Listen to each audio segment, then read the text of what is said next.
Yep, ghosties. Who got first today? Butterscotch Candies. That's the first time I've seen you get first. Good job. Welcome in, Butterscotch Candies. You go with that first. You're the winner today.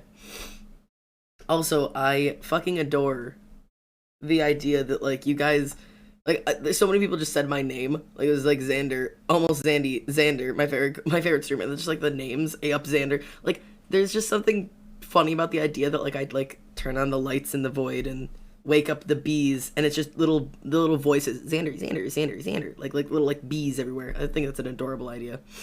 It's like just a cute thought. Also, loving the names, not quite Zandy, about to be Zandy, but not there yet, and will be Zandy soon, but for now we must wait. My favorite names. I think those are adorable names.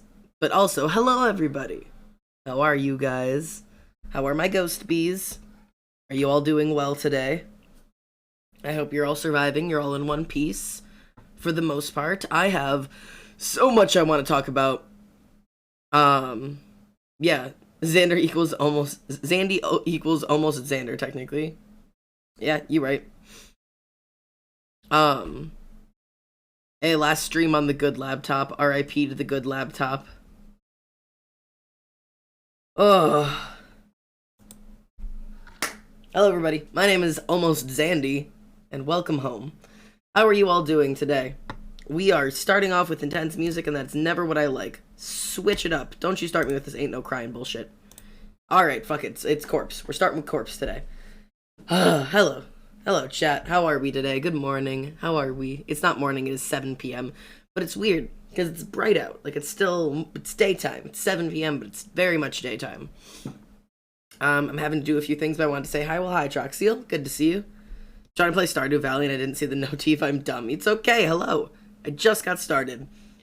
Oh, I love having Corpse be the first thing I'm hearing. I have so much to talk about. I have so much I want to say. This feels like I'm in like one of the first, like in the beginning streams where I was like talking about DSMP lore and stuff. I have one of those things right now, and that's what I want. I want to talk about the recent DSMP lore, and I also want to talk about literary analysis, because yesterday I was up until like 4 a.m. And I was up until 4 a.m. because I was with my friends, the stream royalty. You guys know them. And I was on like a Discord call with them, like reading their book and working on my book and just talking about books in general. And I like books. And like they got to see like the little like literary analysis stuff that I do, and they were commenting on it because I love literary analysis, and I love like picking apart the little pieces of books that people don't realize mean things, but they definitely mean things. And like you can tell things about characters just about the way that they're written, and it makes me love it so much. And there's like good parts to it, and there's definitely bad parts to it. But then I was watching the new DreamSMP lore, which is Wilbur's lore, and there'll be spoilers for that because I'm going to talk about this today. And like, there's so much analysis I want to do on it because some of it's so good and some of it's so bad. I cried earlier, but then I saw FNAF TikToks. Oh my god. I'm so glad you're doing well, friend. We were not fighting. Zandy, I've started reading yours. Oh god. Oh no. I'm so sorry. I convinced my mom to let me join theater. That's awesome. But yeah. Also, I showered today, so the hair is just in its largest format. This is just, it just always keeps getting bigger. My hair does not get longer, it grows. Like it expands like a sponge in water. Like I do not get long hair. I get expansive hair. Like I feel like my hair hasn't gotten longer in months. It just keeps getting bigger. Why does I'm reading your book always lead to, oh god, oh no, I'm sorry, no matter who it is? That's just who we are, I guess. I don't know. Because I guess, sorry, I should, well, it's the first draft. I'm kind of apologizing for it because, especially those first couple chapters. Yikes, not good. I'm working on rewriting it right now. But, yeah, for those of you who don't know, I write books, and I'm in the process of rewriting mine right now. I'm not too late this time. Hello, Jester. You're right on time. You're on perfect time. But yeah, let's do some art, you fucking weirdos. Let's do art and talk, because that's what I want to do. That's what I want to do, and I guess streaming is supposed to be theoretically what I want to do. Why does my camera feel like it's so low today? Oh no, I've done and broke it. I've done broken it. Fucking whatever. Did you see the new Wilbur VOD? I did, and I'm not okay. Yeah, the two most recent pieces of fucking Wilbur lore have been his apologies to Errett and then Fundy. I'm gonna throw hands with a bunch of shady little kids who thinks that putting hand sanitizer in someone's water. Ugh. Fuck off. Xander, can I do a mini vent? Pop off, friend. I haven't watched a Dream of Simply lore since Slime died. Listen. Listen. Listen. Not good. There's good stuff and there's bad stuff, but we'll talk about it. Let's get over here really quickly. So we've been working on the Hierophant card, which is our Dream XD card. I recently Sandy hair equals gender. Thank you. I finally got the colors down. Wait, no, Technoblade streamer Rambu died. I'm not that far back. Okay, I was gonna say that is you were like very, very far back. Slime was like a very, very long time ago. Did you like my sleeping ghost bee animation? I fucking adore it. I want that to be like what is on my screen when I like turn off the stream, like when it ends. I didn't get the stream notification. We just got started. Welcome back. But yeah, Technoblade streamer Rambu died that was December. That was like Christmas. So you are like 5 months behind, but honestly, 5 months in the Dream SMP means very little. But yeah, we're gonna work on this drawing while I talk about that today, I suppose. I need to do a thing, because like I always draw here. I need to like do a thing where like my tablet is like suspended up higher. How do I need like a box. Guys, I need to be innovative. I need to raise up where I'm drawing, so I'm not drawing hunched over like the Hunchback of Notre Dame. Like, there's gotta be a way to do that. I need a box. Guys, I need to find a drawing box somehow. One of these days, I need to invent myself a drawing box that I can just like prop my tablet up with. I can stay for like 20 minutes. That's fine. That was December. Yes, Rambu was killed by Technoblade specifically back in December. That was right before Christmas happened. It was like 2 or 3 days before Christmas happened. Oh, well, thank you for the hug, friend. I'm still trying to figure out my plan. Like, I want a box. I don't think I have a box. I need a box. I'm just suffering. You guys are just gonna have to suffer with me today. I'm gonna sit like a shrimp for today. Wait, Rambu was killed by Techno? Can you catch us up on recent lore? I'm so shit at keeping up with it. Yeah, let's talk lore. Let's talk lore. Real quickly, let's go over the Rambu situation, because everybody seems to be a little bit confused of how did dear Ronbus die? I'm suffering. I'm sorry, Holly. Not by Techno, but it was in a Techno stream. Yeah, Techno did not kill Rambu. Yes, so, well, Sam killed Rambu, but also, that's... let's talk. So, I'm just gonna be working on the dream thing while I do all of this, and I guess I'm gonna work on shading skin first. I have to figure out my light sources. Light source... I think I'm gonna do double light source. I think I'm gonna do backlit light source and also headlight source. So we're gonna do double light source. So anything, let's mark that really quickly. Light source from, hang on, I'm gonna do this just so that I know to do it like know to focus on that. Light source here. So like here, and then also light source in the back. Because seeing it will help me remember to do it. Light source in the back. So that way I remember, like, what needs to glow. And, like, where that light needs to come through. Okay. And then take the background and just go, boop. Perfect. Gorgeous. Okay. Flashbacks way too many. Oh, no. The heat waves on the 16th of June. Oh, God, hello. Hello, it's been a minute. Also, fantastic name. It won't let me log into Twitch on my phone. I'm sorry. All right, let's update ourselves on Rhombus Boo, our beloved. So, some people are a bit confused as to what the fuck is going on with Ranbu lore, and how the fuck he died, because it is a little bit confusing, because 2 pieces of lore definitely got mixed up. There is 2 canonical waves. Yes, their name is a Heat Waves reference. There are 2 canonical ways in which you can have the idea of how Rambu died for his final time. because when they were doing the actual lore, it got a little bit messed up. Um, there was a situation where lore wasn't properly communicated between different parties, and therefore, like, it just kind of got all sorts of messed up. Which is something that happens. Like, it's not surprising.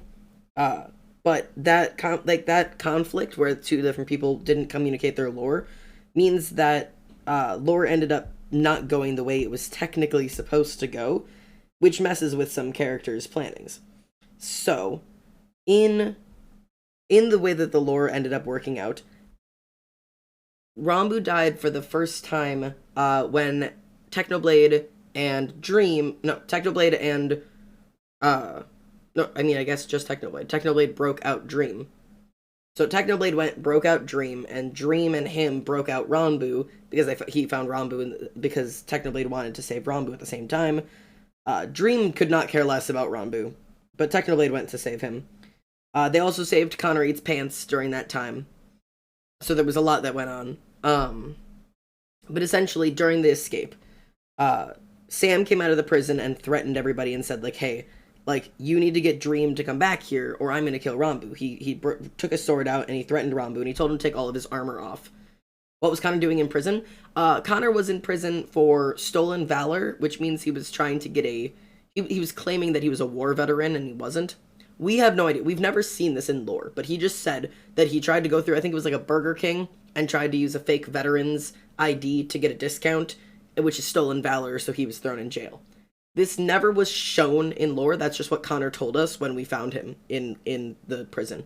So, it doesn't make any sense. But yeah, he was there. So essentially, the situation went that I want this to be like a cooler tone. Not quite that cool. Like this. I don't know what tone I want for this. Essentially what the situation, we love Connor's lore, we too. So Technoblade had to break Dream out for the favor, but while he went to go scout out the prison beforehand, he saw Ranbu get dragged into jail by Sam. It wasn't confirmed at the time why Ranbu had been thrown in jail. We just saw Sam throw him in jail. And then we go and see Technoblade be like, nope, okay, I have to break out Dream. Don't really give a fuck about that bastard, but I'm going to save Ranbu on the way. So he goes in to break Dream out, gets him out, gets Connor out, gets Ranbu out, and as they're escaping, Sam comes out and tells Ranbu to take off all of his armor, and obviously Ranbu was like, no, at first, and then Sam shows him a picture. Bang! Thank you so much for the gifted sub to Karma. Karma, congratulations, you have a gifted sub, and Fang, thank you, seriously, that is huge. That's also your 20th gifted sub on this channel, so thank you, that means the whole world to me, that's awesome. That's super sweet of you. Yes, it is lore talk time. Thank you, Fang, that's very kind. Yeah, so, God, I got to check. So yeah, he showed Ranbu an image. And in the moment, we didn't know what that image was, but we ended up getting to see it after Technoblade picked it up as well. So I'll touch on that in a minute. But so Ranbu, after seeing the image, immediately drops all of his armor on the ground, is like, okay, like, you don't have to do anything, like, just, it's fine, I'm here, my armor's off, I won't do anything. And Technoblade is trying to yell at Sam, to try to be like, yo, like, you have the wrong person, Dream does not give a shit about Ranbu, because Sam is saying, like, Dream, get back here, I'm gonna kill Ranbu. And Techno's like, what the fuck do you mean? Like, Dream does not care about Ranbu. Like, why are you holding this man hostage? Like, this man, like, Dream does not give a shit about this man. Like, you've got the wrong person. And it gets really dramatic for a hot second, and everybody is doing a lot of yelling. And when Dream decidedly continues to run away and doesn't turn around to come and save Ranbu, Sam swings and kills Ranbu with a sword through the back. And Technoblade screams and yells and is like, okay, like, you've really fucking done it now, like, I'll be back for your ass, and then dips. Because he can't, like, take everybody on at that moment. There was too many people in the situation. So he left in that moment. Which was, honestly, the smartest thing for him to do. If he would have stayed around, he would have been killed, and he would have been absolutely useless to anybody, like, after that. So, it was the best decision for him to make at the time. But yeah, that is when Rambu was murdered for the first time. Once Technoblade picks up the image, because Rambu, right before he gets murdered, throws the image to Technoblade, he picks it up, and we end up actually seeing the image, which was Rambu's son, Michael. So essentially, Sam held him hostage because of the fact that he held him hostage, and Rambu gave in because he was under the assumption that Sam had his kid. Um, Sam was saying that he had essentially taken Michael hostage, and Rambu was like immediately hands up in the air, like, "Don't touch my kid, like take me," kind of situation, which was amazing and beautiful and gorgeous, and I loved it very much. Um, and I know everybody's doing the "I fucking hate Sam" character Sam hate account. I was very much on the character Sam hate account. I understand more now, having watched the lore back a couple of times, especially if you watch it from Sam's point of view. I don't agree with him still. I still think this was a horrible thing to do. Everything he did in this situation was bad. But I know what he was trying to do. Like, he was under the impression that, like, everything he had done, like, nothing mattered more than protecting Dream. Now, in this moment, he acted really stupid. Why the fuck kill Ranbu? Dream does not care. Like, this was an unnecessary casualty. But there has been a lot of unnecessary casualties when it comes to Sam and keeping Dream in prison, because he's under that very harsh rigidity of, like, nothing matters more than keeping this man in prison, no matter the cost. So I understand why he went to the extremes that he did. Still not happy about it. But I don't hate him as much as I used to. I guess that's just me trying to learn the character. I mean, there was I have been manipulated by these characters by watching their point of views, which is, you know, the important part of the game. That's why the Dream SMP is so damn special. But yeah. Anyways. Character Sam and his damn casualties. Yeah, there has been a lot of unnecessary casualties with this man. Which is, I guess, just is what it is. There's nothing we can really do about that. We've lost a lot of people because Sam needed to protect things and thought that that was the only way. So, not easy, but that's what it is. Yay, okay, we've got one arm semi-shaded. I love seeing one piece of the drawing done. I had a song stuck in my head all day, and it was Candyman from Willy Wonka. Xanderman, oh god. Also, let me really quick check on Dark Red. Mental breakdown Monday, did not go to school, and being huge jerks. Brought me to guidance. I spent 4 hours in guidance crying in the schools, getting the police involved. Some of them threatened to follow me home. Done healing from surgery and a mental breakdown. I'm scared. I don't know what to do. Yeah, I'm really sorry, Dark Red. Some people are just fucking horrible. Like, they just genuinely are. I've been in very similar situations, as have my friends. People like to say that discrimination is done for and everybody is safe, and that's just honestly not the truth. So please just keep yourself safe. Stick around. Like, keep people close to you. Keep your friends close to you. I'm sorry that you are unsafe in the place that you are right now. And I hope it gets easier for you. Because I like, it's just, it's a hard life out there, man. So, if there's anything you can do, or I can do, or the Hive can do for you, always let us know. But yeah, just know that you're safe around here, and we're glad to have you. I swear Sam's going insane, as the warden, which pressure from Quackity 2. Yeah, Sam kind of lost it in it. I think character Sam is losing his sanity. For sure. Oh, absolutely. Because of the amount of pressure that's being put on him. Like, that, like, you are the person who has to keep the man who's killing the server under control, under wraps, the most powerful man in the entire thing. But he took it to an extreme that was arguably unnecessary, but I don't think he would have understood that. Because to him, none of it was unnecessary. It was all for the greater good. He says that a lot, the greater good. They need to get a new warden, but again, everybody needs therapy.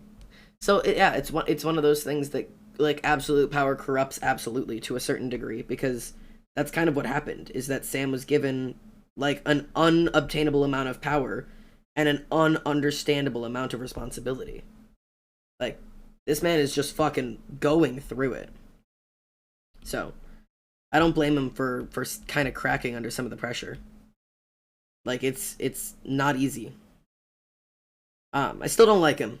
Still not a character Sam stan by any stretch of the mind, but I get his character more than I used to because I kind of have taken the time to look into it a little bit and be like, okay, so why are we here? But so that's the first way that Rambu died, and a lot of people assumed that because of a imagery thing that happened earlier where he had like shown on a secret TikTok that he had already lost 2 lives, that was his final life and that he was canonically dead. Now the reason that gets really complicated is because there was other lore that was planned to happen, Wilbur's lore, where Rambu would lose his final life. And so the fandom has kind of taken and decided that Sam killing him was his second death, not his third death. And despite the fact that that doesn't make canonical sense, because he had already lost 2 lives, we just didn't know how, the fandom has kind of just taken that and accepted, like, okay, this is the best way for us to keep both things canon without having to pick or choose one or the other, because nothing had really happened like that before. So we just kind of all, like, taken up as an exception. It was like, okay, Rambu lost 2 lives mysteriously in the past, and then he lost the life protecting his son and getting killed by Sam, and then hitting on 16, Wilbur's lore, was his final life, and that's when he finally died. So there was a little bit of, we had to play around with it a little bit to make it all work, but we made it all work. Yeah, Sam has the right intentions, just bad execution. Don't you say haha execution, don't you start on that. Wilbur's lore was pretty cool. Wilbur's lore was fucking stunning. Hitting on 16 was a fucking phenomenal piece of lore. That was so well crafted. I have entire streams where I've talked about it before, and I will do entire streams talking about it again because it is so good. It's so well done. It shows the intricacies of Tubbo and Rambu's like relationship with each other, as well as Tubbo's relationship with his past and Tommy's relationship with the past, and like just all of it. And Wilbur, just Wilbur. Wilbur. Yes, hitting on 16 was incredibly well made, despite the fact that it wasn't even lore the way we're used to it. It was just, he wrote a story and read it out loud. It wasn't performed lore, but it was fucking stunning. Haha, yep, good lore. Alright, let me fill you in on how hitting on 16 went. I'm gonna leave a shit ton of it out because it's been a while. It was basically fanfic. But it was fanfic written by the author of the lore, which makes it canonical fanfiction, which makes it not fan fiction. It was author fiction, which makes it lore. Anyways, sleep is overrated. Oh god, off you go, Sunset. Sleep well. Okay, let's talk about hitting on 16. I'm gonna leave a shit ton of it out because this is an incredibly complicated piece of lore that has a lot that happened and shows a lot of different pieces of depth. But essentially, Wilbur is in Las Nevadas and he goes and talks to Quackity, his previous rival, and talks about like we should work together kind of thing. And Quackity's like, yes, let's work together. You can be my vice president. And Wilbur's like, is that all you think of me? You think I'm less than you? And Quackity's just like, Wilbur, fuck off. And so Wilbur very much does fuck off. He leaves. And he runs into Tubbo and ends up talking to Tubbo and was like, listen, man, we got to do something about this. I need your help. And Tubbo's like, no. And Wilbur's like, no, I've got a prank to pull on Quackity. I just need your help. But like, yeah, it was complicated. And Tubbo's like, no. And so Wilbur's like, okay, fuck off. And he leaves. And like, I don't remember the exact intricacies of it because it's been a really long time, but essentially he leaves and he goes to make a trap and he recruits Tommy for some assistance. And he's like, okay, we're gonna pull a prank on what's his face. And Tubbo's suspicious at this point now. And they go in, or was it Tubbo? What, Tommy? Rambu? Fuck me if I know. No, Rambu knows about it because Tubbo talks to him, so it was Tommy. But regardless, the whole situation is that a trap was made, and the goal was to steal Boner, which is Quackity's horse, and put him in a trap so that like he was standing in a room with a pressure plate, So when the horse stepped off of the pressure plate, it would blow up. It wasn't when he stepped on it. When he steps on it, it loads the trap, and when he steps off of it, it explodes, and the horse would die, and then, Quackity would lose his horse, and he would watch his horse die, because essentially he made a viewing chamber. The best way I can explain the viewing chamber is to do this really quickly.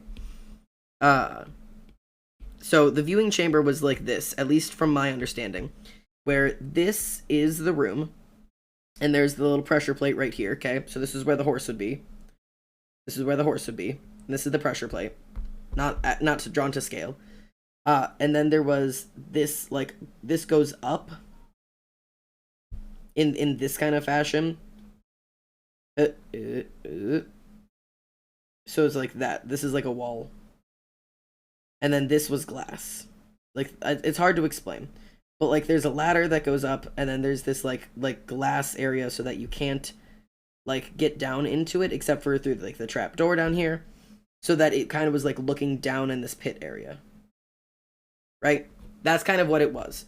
So that the goal was so that Wilbur would be here, Quackity would be here, the horse would be down here, and Quackity would have to watch his horse get murdered. Right? This would be the horse. This is a horse. That was the goal. Hey, Quackity, we have your boner. No, God damn it. But yeah, so that was the goal. He would have to watch this situation where the horse would step onto the pressure plate, which would load the TNT, because all of this under here was all TNT. So the second that he stepped off of the pressure plate, the TNT would blow up, the horse would die, and Quackity would be like, I don't know, but they're far enough away from the TNT that neither of them would be injured, okay? That's not what happened. Hey, Jasper. Shut up a lot of your streams a few months ago. Took a mental health break for me months, but I'm back. Hey, that's awesome. It's good to have you home. I do remember your name. Jasper the Kiwi is a very specific name. Ossium was Quackity's horse. Quackity has several horses. But yeah, the Boner was the horse that they were going to kill. So Wilbur got the horse and put it in there or whatever, and got it all set up. And then went to go get Quackity and was like, Quackity, I have something to show you. Come with me. Come with me. Come with me. Leads Quackity into this area. Into this area up here. Turns on the light switch. And who does he see? Because it ain't Boner. It ain't the horse. It's not the horse, guys. It's Tubbo. Now, you ask, why? And I answer, well, because Tubbo found out what was going on, and was like, no, this is bad, I can't do this. Tubbo was working for Quackity, so he wanted to protect Quackity's horse, and was like, okay, I have enough time to break in. So he dug into the area, and led the horse out. But as he was walking out to follow the horse out of the area, this room was pitch black, and I mean pitch black. He could not see. He just dug a hole in, and all the light was just at the hole. So he let the horse out, and then as he was trying to leave himself, he heard the click, and he knew. And this is the part of the story that Wilbur didn't write it like this, but it chills me to the fucking bone. Because if you think about it, Tubbo knows Wilbur. Tubbo was with Wilbur when he blew up L'Manberg. Tubbo worked under Wilbur. Tubbo saw what he did with Redstone and TNT. Tubbo knows what happens. So Tubbo's in a pitch black room, completely by himself. And he hears the click. And he feels the click under his foot of a pressure plate. And suddenly he knows. He knows that if he moves, if he lifts his foot, if he changes position wrong, he's dead. He knows for a fact, because this is a Wilbur trap. And he knows Wilbur way too well. And I can't fucking imagine the horror this kid had to go through. Hearing that click, feeling it under his foot, and being trapped. He is now stuck in a pitch black room, completely by himself, for who knows how long. Nobody knows how long he was there. Waiting for somebody to come find him, knowing that if he moves wrong, he fucking dies. And the thing is, Tubbo already has nightmares of blowing up because of Wilbur. He already has the trauma, well, not technically because of Wilbur, but he already has the trauma from Technoblade and the execution the first time.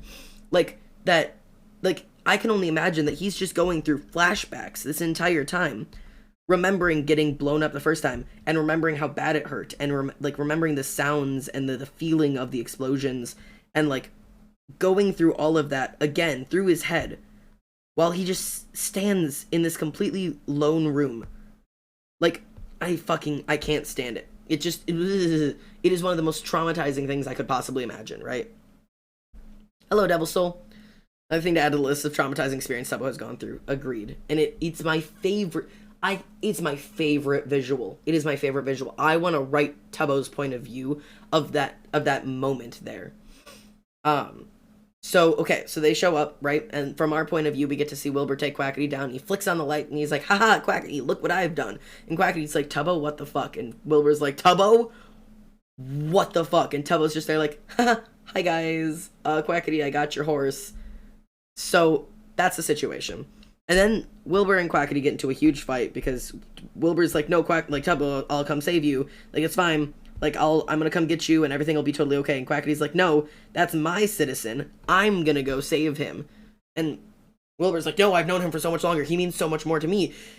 And Quackity's like, no, he's my citizen. I'm going to protect him. You never did anything for him. It's my job to protect him now. Like, it's like they get into a literal fight. Like, and I'm not talking like they're just like arguing. I mean, they're literally like pulling each other away from the door, trying to be the one who gets to go in to go save like Tubbo, right? Like, they're literally just in a fight. It's the most obnoxious thing ever. And then, during all this, who actually gets into the area first? It's not Wilbur. It's not the fucking Quackity. No. It's our dear old Ronald Boo. Ron Boo breaks in through the ceiling, digs down through the ceiling. Yeah, I'm sure Tubbo would be okay with either at that option. I know, but they're both, Quackity and Wilbur are both so determined to be the one who's going to save. I'm going to be the one that saves Tubbo. And neither of them are actually thinking about Tubbo. They're both thinking about them. Like, that's it. They're both just thinking about, I'm going to be the one I'm going to be the savior. I'm going to be the person who comes through and does the good thing. Like, they care so much about their own image, and that's it. So, Ron Boo digs in through the ceiling and jumps in and is like, okay, I'm here. Like, and I actually have a comic, for those of you who don't know. Oh god, I don't know, is it here? Yeah, okay. So I'll let you guys see it this way. For those of you who have never seen the lore, this is the best way for me to show it to you. So up in the top left, you have the argument that the two are having. You never cared about Tubbo, all you care about is your own image, which is what Wilbur says. And then Quackity responds, Tubbo is my friend as much as my citizen. I'll protect him at any cost, right? And Tubbo's just scared. And then Ron Boo steps in. And he immediately, first thing he does, is he puts his foot next to Tubbo's on the pressure plate. And his literal lines are, Tubbo, you need to move. I have a plan. Okay? So for those of you who have never seen the lore, this is how this went down. And Ron Boo has just fully, like, he just steps in and is like, okay, I've got a plan. I know how to fix this. And Tubbo accepts, right? Tubbo accepts, and he steps off the pressure plate as Ron Boo steps fully onto it. Because remember, it doesn't go off until you step off. So, Ron Boo takes a sigh, and Tubbo goes over to the ladder, like, turns around, and he gives this, like, gentle, warm smile to Ron Boo, and then he climbs up out of the pit and leaves. And Ron Boo ends up calling for everybody's attention, and says, Wilbur and Quackity, I know what to do. I know how to defuse this bomb and show you how frivolous this whole thing is. And so then we have Wilbur. Yeah, and he says, like, I have a way to show you how frivolous all this was. And he says, but tell me, Wilbur Quackity, the burgers were good, right? Because Wilbur had been working in a burger shop that was supposed to be competing against Las Nevadas. Which didn't make any sense anyways, but he was doing his best. And Wilbur says, yes, they're the best, Ron Boo, and they'll continue to be the best. Let me get you out. And he's talking about, like, I can go get something heavy, and I can just switch its place, and you can step right off, and everything will be totally fine. And Ron Boo responds, no, Wilbur, I just wanted to know is all. Because Ron Boo has accepted this as he's trying to take away to prove something to Wilbur. And then you get the very, very famous line, but it wasn't about the burgers, was it? Because it was never about the burger shop. Wilbur having him work at a burger shop was never about a burger shop. Ron Boo said, Ron Boo smiled, Ron Boo jumped, because remember when he steps off the pressure plate, it blows up. And Tubbo was there during all of this. He was in the viewing platform with Quackity and Wilbur. So he saw all of it, and he covered his eyes and ears and looked away kind of situation. as that happened. And the last line is Wilbur felt alive. So this is how canonically Rambu died the final time. So, for any of you who hadn't heard of the hitting on 16 lore, that is how it went. That is the situation that went down, and that is how canonically Rambu died for his final moments. Now, by technicality, I actually think a lot of people have reversed it, because as soon as Rambu's lore came up, it actually was the reverse of that. So that was not his final death, that was his second death, and Sam killing him was his final death, which is why he has the stab wound in his chest. So Sam killing him was his canonical final death, versus this was his actually second death, which means he woke up after this. Like, which is horrifying if you think about it, right? He woke up after that. And you know that after people lose canon lives, they've got scars, right? Except he was blown up. Very much like how Tubbo lost his life. And Tubbo has massive, like, half-body scarring. Like, hang on. I'm very dedicated to talking about this now, so y'all are gonna have to live with it. Like, this is how I draw Tubbo. This is not the correct one. DSMP finished. This one. This is how I draw Tubbo. Like, this was because Tubbo got shot by Technoblade. He's got massive full-body scarring from getting shot with fireworks, right? And Rambu woke up after getting blown up from the bottom up. Like, he wasn't just shot with a firework, he was blown to smithereens. And so I actually did, like, a little, like, drawing, this, of, like, how I imagine Rambu having woken up the next day. Yeah, he woke up after this. Oh boy. So this is my little headcanon for how he woke up the next day, just completely covered in burn scars. In my head, he had lost a foot. But like, there's something so visceral about this lore. This lore is so good. Yeah, the little bee plushie for his husband, and just, it's so good. And like, you can see like there's like bandages at the parts where it was more damaged than others. So I've got like his back and his chest are completely covered.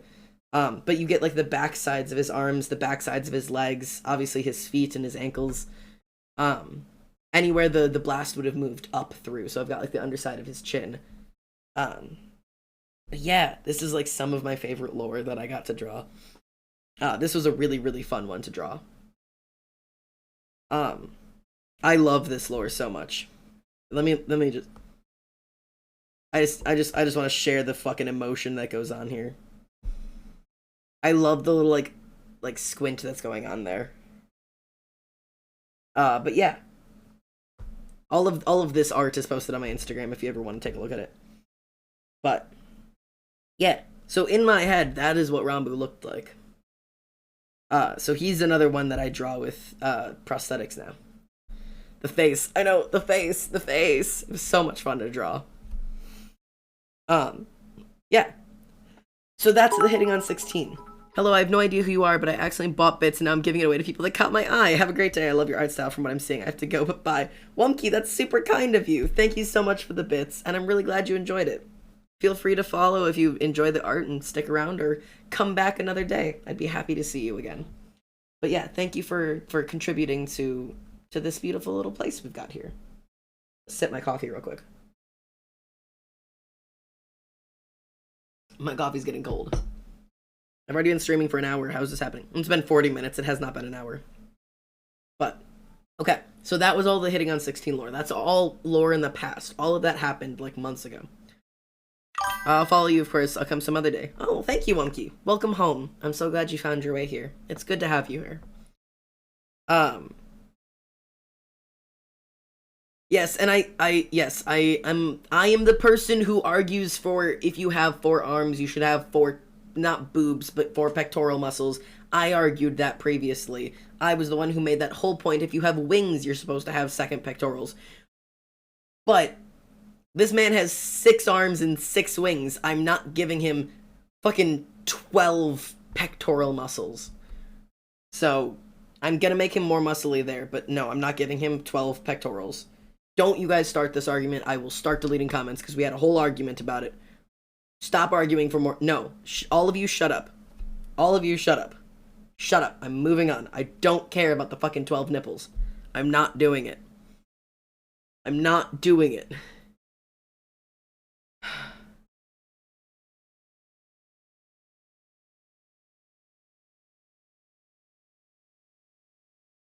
My teacher reminds me of Xander found out they watch their stream. My teacher reminds me of Xander found out they watch their stream. Your teacher watches me? I very much doubt that.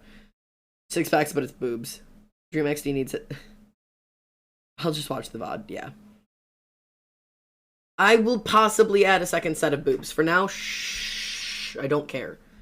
I don't care about your multiple nipple conspiracy theories. I'm very sick of it. I'm sick of it. I'm sick of everybody telling me to give this man more nipples. I'm gonna give him exactly how many nipples I want to give him. Moving on. So, all of that stuff was in the past, and that was all, that was all revived Burr doing dumb, bad shit, and other situations like that. Me as a teacher watching Almost There on my lunch break in the teacher's lounge. Ollie, please, that would be so funny. But yeah, no, there's a lot of things that Wilbur has done. But recently, he's been picking up a new line of lore, right? And that new line of lore is that he's realized he's fucked up. And he talked to Philza about it.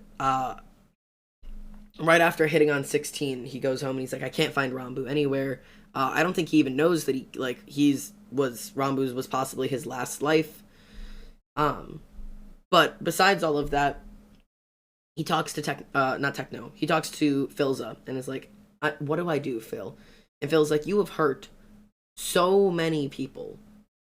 It's time for you to apologize. You need to start apologizing to people. And he made it very clear. He's like, you need to apologize and you cannot expect to be forgiven. Apologize and move on and let the people in your life heal from you having that apology.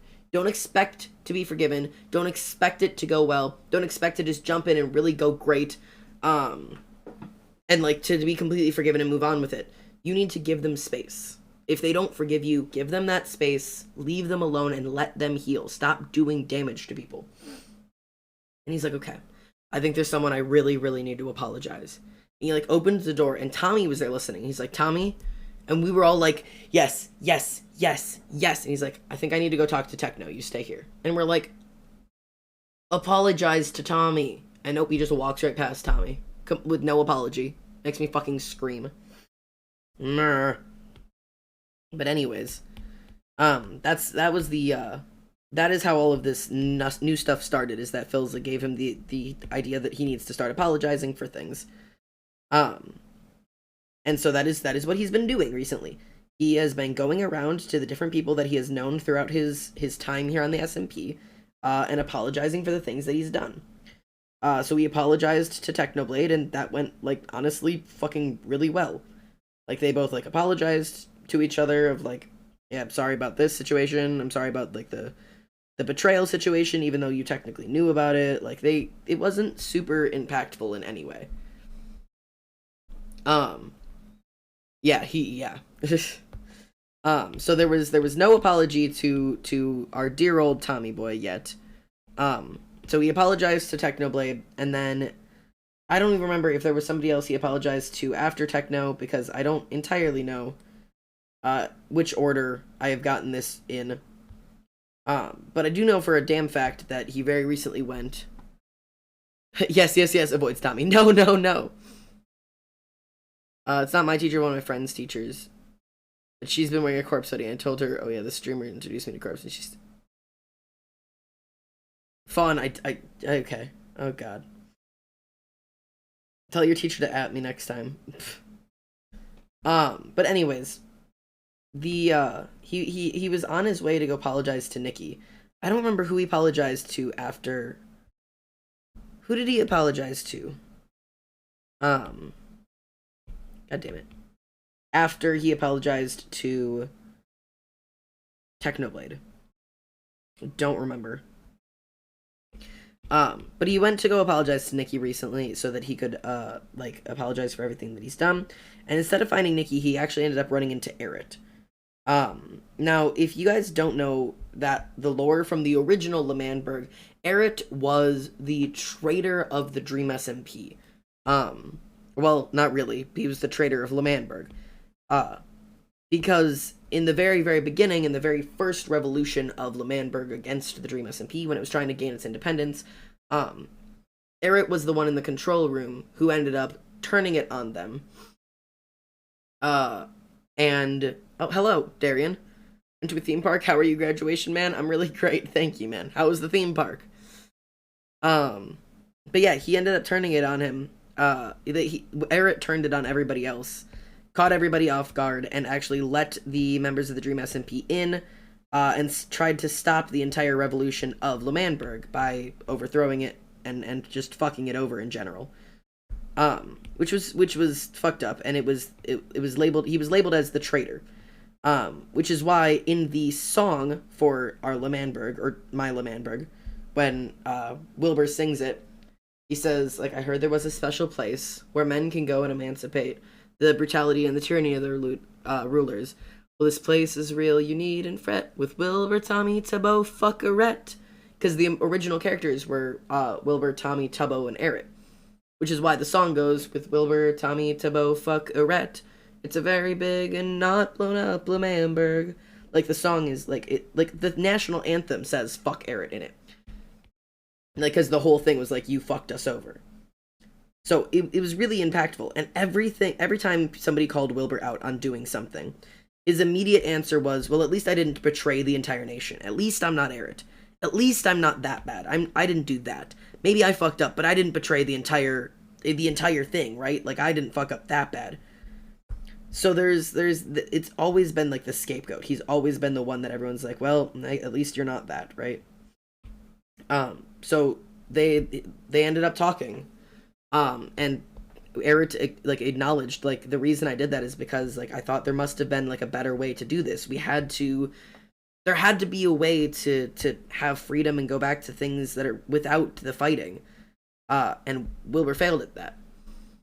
Wilbur kept going with the revolution anyways. The revolution continued, and L'Manberg got its independence, but obviously at a massive cost. Like, there's a lot that happened after that. But so that's kind of what they talked about afterwards. And Eret admitted that he tried to bring Wilbur back. He was one of the people who tried to revive Wilbur. And he built the shrine at which Wilbur respawned when he was brought back. So there was a lot of, like, kind of like apologizing back and forth. And they ended up making up at the end of it, as they both kind of acknowledged that, like, they had kind of looked up to each other in different aspects and had kind of expected different things, and that it all turned out really fucked up, but neither of them had really intended for that. Which I think was really good. And I think both of them really kind of needed that. The part that threw me and made me, like, want to cry was because at the end, when it went dark, Wilbur sang the song.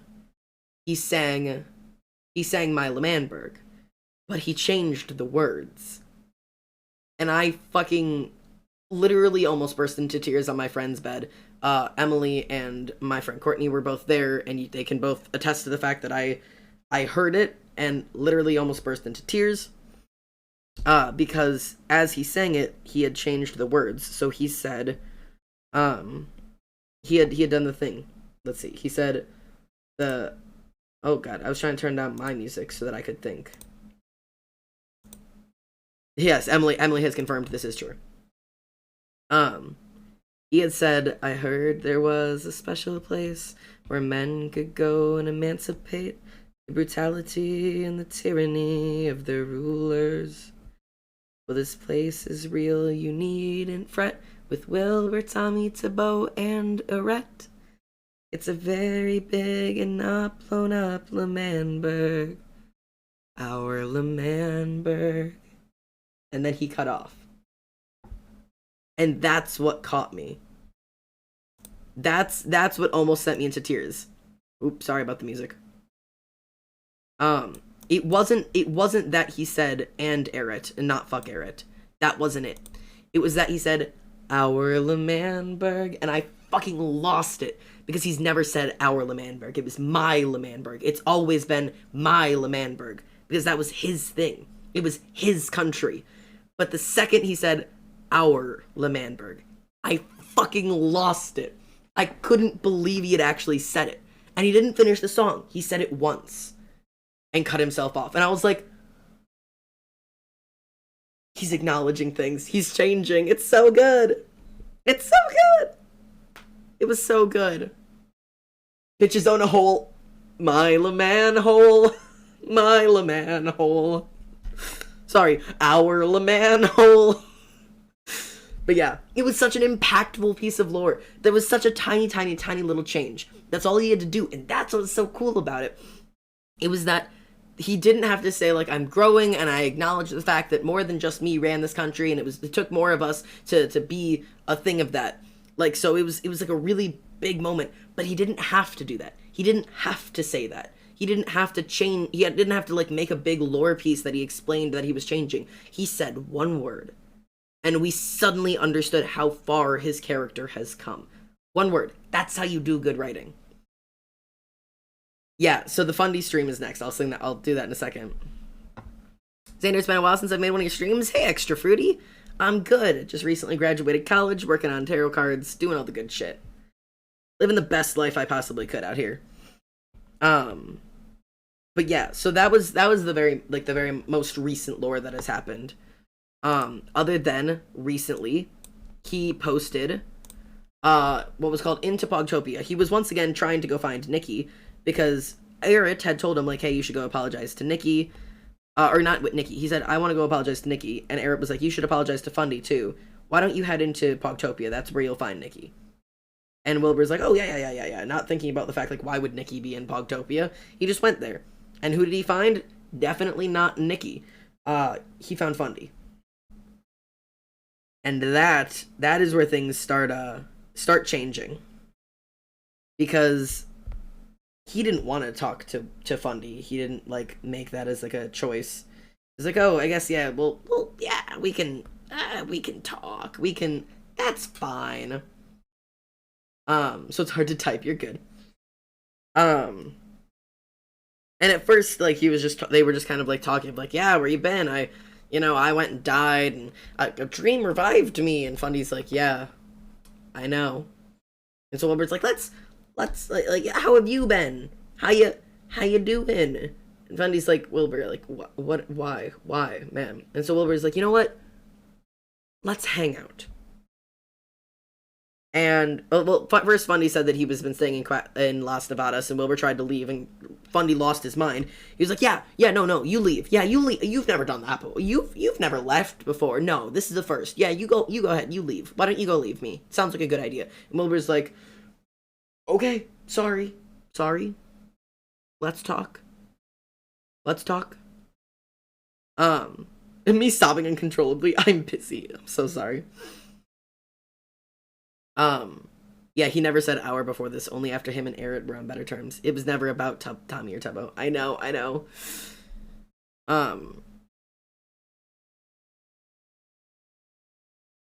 Wilbur talks about Ghostbur in the Fundy stream, yeah.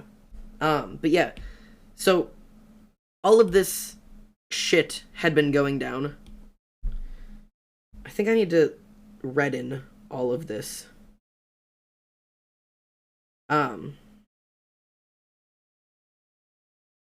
But yeah, it was a lot. And yeah, so Wilbur's like, you know what? Okay, do you want to hang out? Let's hang out. And Fundy was like, yeah, I want to do that. Let's hang out. And so Wilbur's like, let's. What do you want to do? Do you want me to teach you how to ride a bike? Do you want to? You know what? Let's go fishing. And Fundy was like, I don't fish. I don't go fishing. And Wilbur's like, no, we'll go fishing. He drags up, and they do a bunch of things. They catch cows on fishing rods for a little bit. It's kind of random stuff. He has Fundy put on his big boy pants. They go fishing for a little bit. Fundy has a good time until Wilbur catches a salmon and was like, I remember why we don't go fishing. Let's leave. And it was all just whatever. And then he's like, let's go to the manhole and let's play catch. And so they were, like, playing catch for a little bit, and it was totally fine. It was all a little weird. It all felt a little forced. But I guess that was just what was going on. And then Wilbur gets up onto the bridge with him and he's like, listen, Fundy, like, this was really fun and I'm really glad we got to do this. And I have so many memories of you when you were like a little kid, and like it was so good to like, I know I always infantized you or whatever, but like I hope you know that like I'm really sorry about everything that happened. And I'm really glad that even though you're with my rival, even though you're with your rival, like with my rival, it's okay. I'm glad you're happy. If this is what's best for you, I'm happy for you. I'm proud of where you've gotten. And like Wilbur's having this like big moment. And it's fine. And Fundy's like, thank you. Like that means a lot to me. It's very kind of you to apologize, and I'm really glad you're apologizing, even though it's with your rival. And I'm really glad that you acknowledge that you fucked up. It's awesome. And I don't forgive you. And Wilbur immediately is like, what? Funny's like, I don't forgive you. I won't forgive you. I won't ever forgive you. I didn't want to see you again. I left. I left everybody around me because I have never mattered to any of you. Nobody has ever paid attention to me. I was there for everything. I was there for every piece of the lore, and I never ever mattered. So no, I don't forgive you. I don't ever want to see you again. You need to leave, and I hope I never see you again. And at first I was like, fuck yeah, Fundy, let it out, finally. Oh my god. Like, pop off, my dude. I was so excited for him because he was doing what he needed to do. You, like, the person who manipulates you, uses you, and leaves you, just apologizing does not make things better. And it didn't, and he didn't let it. He didn't say, okay, yeah, everything is fine. No, he said, no, we're not fine. We will never be fine. I will never forgive you for this. Which was fucking brilliant, and I'm so glad he did. And after all of that, I have trouble understanding what happened, because Wilbur is kind of muttering, he's like, oh, like, I get it, I understand, he's, like, you can see he's trying to remember what Philza told him to. He's like, okay, yep, I'm just gonna, like, I hope you're okay. And Fundy made a point that he's like, no, I set my bed so far from here so that nobody ever finds me. So nobody ever has to see me. If so, like, my spawn point is away from the entire SMP so that nobody is around me. And Wilbur's like, why would you do that? Like, why would you, like, what if you need help? What if you need something? Like, you need to be where people can find you. Like, what if you need help? And Fundy's like, I don't need anything from you guys. Like, you've never done anything for me.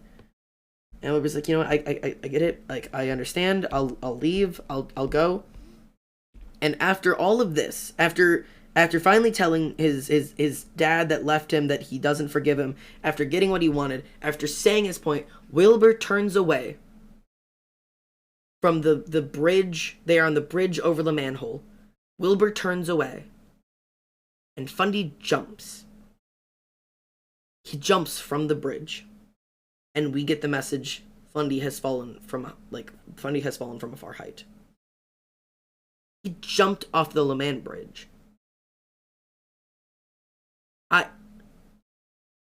And Wilbur just kind of like puts a hand over his mouth and ends stream. He jumped. His father came back, apologized to him. He turned him away, told him to fuck off and never talk to him again, and then jumped right there in front of him. Like,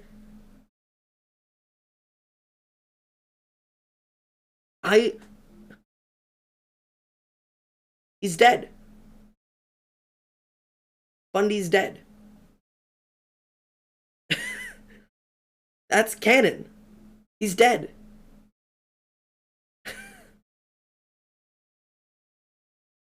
And from what I know, or at least from what I understand, that's it for him. I'm fairly certain that's his last life.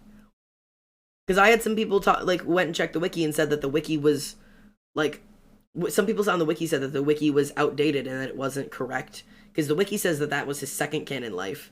But I'm fairly certain that people were able to pull up and prove that this was his last canon life. Like, I think he's gone. So I don't know what to think about all of this.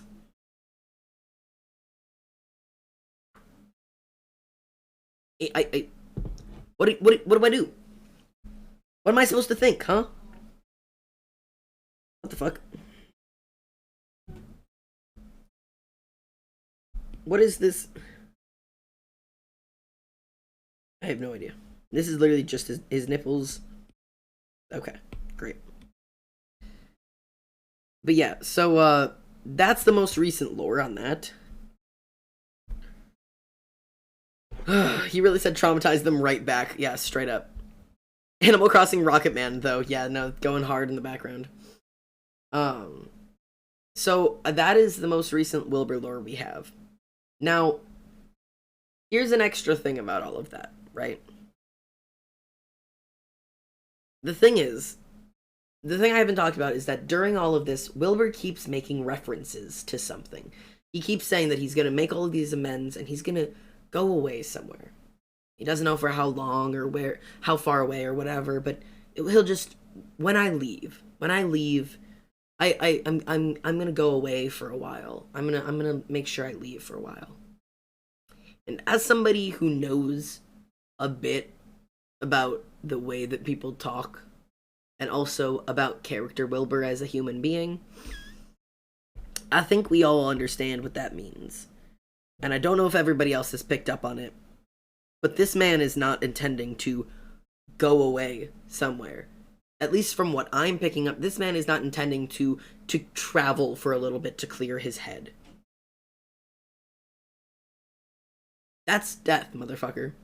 This man came back, saw that all the damage that he did, realized how many people he hurt, realized that he doesn't want to be back, and he's gonna fucking dip. My hypothesis right here and now is that character Wilbur is gonna off himself. I am fairly certain about it. I am like almost 100% certain about this. I don't see a reality in which that is not what he's talking about. Like, I can't imagine that he's not planning on killing himself.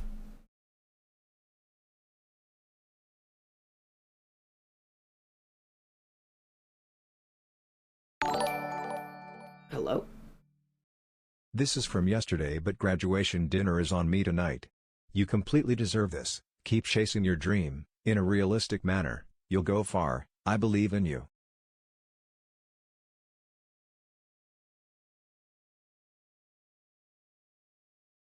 Bang! I was $10! Yeah, the fuck Bang's on some king shit. Bruh? Thank you? You didn't have to do that, but Jesus Christ. Thank you, mate. That is fucking a shit ton of money. So, fuck me. I'm all thrown off my dream DSMP. Thank you, Fang. Yeah, 07's to Fang. Oh my god. You completely deserve it. Thank you. What the fuck? That's insane. That's so much money. Jesus Christ. Thank you. Yeah, what the fuck? Pet the bees to fucking Fang. Thank you, mate. Goddamn king shit over here. My god, thank you. Jeez. But yeah, somebody in chat had just said it makes sense because he wants to stop making lore. Would you like 10 more? Don't you do that to me. I'll die. I'll pass away. I will actively pass away. Goddamn, what was I'm lost in the sauce, man. I'm lost in the sauce. I am a quirked up white boy, and I am absolutely goated with the sauce. I'm about to start busting it down sexual style. Yeah, he's gonna off himself, but I don't want to for the sole reason that his lore is interesting. Yeah, but he had the reason that all of this makes sense is because Wilbur did make sense. He made it clear that he's going to stop making lore. He's going to end the lore. I'll just surprise you. Oh god, I'm gonna be in suspense just like the whole time. But yeah, so Wilbur has made it clear that he is ending his lore, that he has the end of his character planned, and that we don't have long with him. his lore will be ending fairly soon. So yeah, there is a lot to think about in that aspect, I suppose. In the fact that like he's like his character's ending. So it sucks, and I don't exactly know what to say about it, but that's the plan. Um, I don't know how I feel about it, to be entirely honest. I feel like Wilbur is creative enough that I don't I don't know. It makes sense for his character, but to kill your character off by end like having them commit self die, and that be the end of your lore feels too expected. It feels too easy. Like I feel like there's got to be a better way he could do this. Like I don't know if it's just me, but like I feel like character Wilbur has so many dimensional levels, and it's always been about a power and all of that stuff. And I guess like committing suicide would be like the final like loss of his power, except this time he's like giving it up willingly kind of stuff. Like I guess to a certain degree I could see that. But it just doesn't feel like it makes sense for his character. Like I know that like he's kind of like setting it up as like a thing where he like is like realizing all the damage he's done and realizes like the only way I can help them is if I just take myself out kind of thing, or the only way I can make up for it is if I take myself out. But like it just feels cheap. Like it feels like just such an easy way out, which I guess for character Wilbur would make sense now, wouldn't it? But like I don't know. I'm not sure how I feel about it. I feel like there's better ways to wrap up such a dramatic and detailed character than just offing him. Like, there's gotta be a better way to go about this. Like, there's gotta be something out there that you could do instead. Maybe that's just me having high hopes for Wilbur. So, that's my take on the most recent lore. I both really like it and and don't like it at all. Because I think some of it's really well done, and some of it's just gonna end up feeling cheap, like we just lost out on something. What about Ghostbur then? Didn't he say he wanted to reunite Ghostbur with Friend? What if Ghostbur is brought back after revived where it dies? Yeah, and that is another thought that people have had, because yeah, he had asked Tommy if he could. He asked Tommy to promise him that he would reunite Friend with Ghostbur, and I think all of us assumed. Oh, you know what? It does make sense. All of us, hello, Smoolies. I feel like all of us assumed that meant like trying to kill Friend, because Friend has an infinite number of lives, so he doesn't ever go to purgatory. But I guess we all assumed that meant like Tommy helping kill Friend to send Friend to Ghostbur. But I guess it could mean that Wilbur has realized that everybody preferred having Ghostbur around, and that Ghostbur made a better impact on the world around him than he ever did, and that he would be better off returning Ghostbur. But also, Wilbur wants to end his character arc. So, ending that character arc maybe just be Ghostbur coming back. How you doing today? I'm doing very good.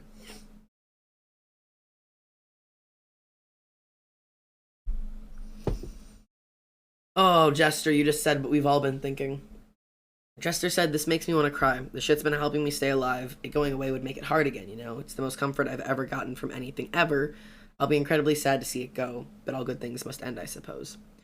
Here's the thing. Me too. And I have gone through this a couple times now as the Dream SMP ebbed and waned in its popularity, and we got a bunch of lore, and then we had no lore, and then we had a bunch of lore, and then we had no lore. And it always felt like something was like slipping out of our hands, especially when being such a big hyperfixation and such an important part to a lot of people. It ending seems unfathomable. Like, it going away, like, I don't remember, like, what did I think about when I didn't have the Dream SMP? Like, this has been 2 years of my life now. Like, I've never thought about something like this before. Like, I've had hyperfixations, trust me. I had a Naruto hyperfixation when I was really young. I had a My Hero Academia hyperfixation, a Haiku hyperfixation. I literally learned how to play volleyball because of Haiku, and then fell in love with the sport and watched in-person volleyball and taught myself how to play, and I've like played a lot with a lot of people, and like because I like to show. Like, I have had hyperfixations on Markiplier. I'm trying to point at. You can't see him. Markiplier and Jacksepticeye I have up on my wall way, way that way. Um, like, I have hyperfixated on a lot of things that came and go. Black Veil Brides as a band. But nothing has ever felt like this. Nothing ever stuck like this.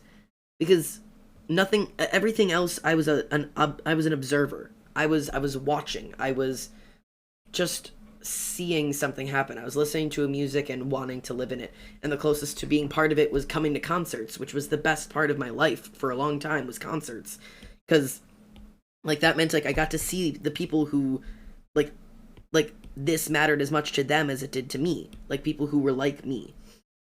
And so, like, going to concerts was what kept me, like, stable. And stuff like the shows, like the animes and stuff I hyperfixated on, for that, it was anime conventions.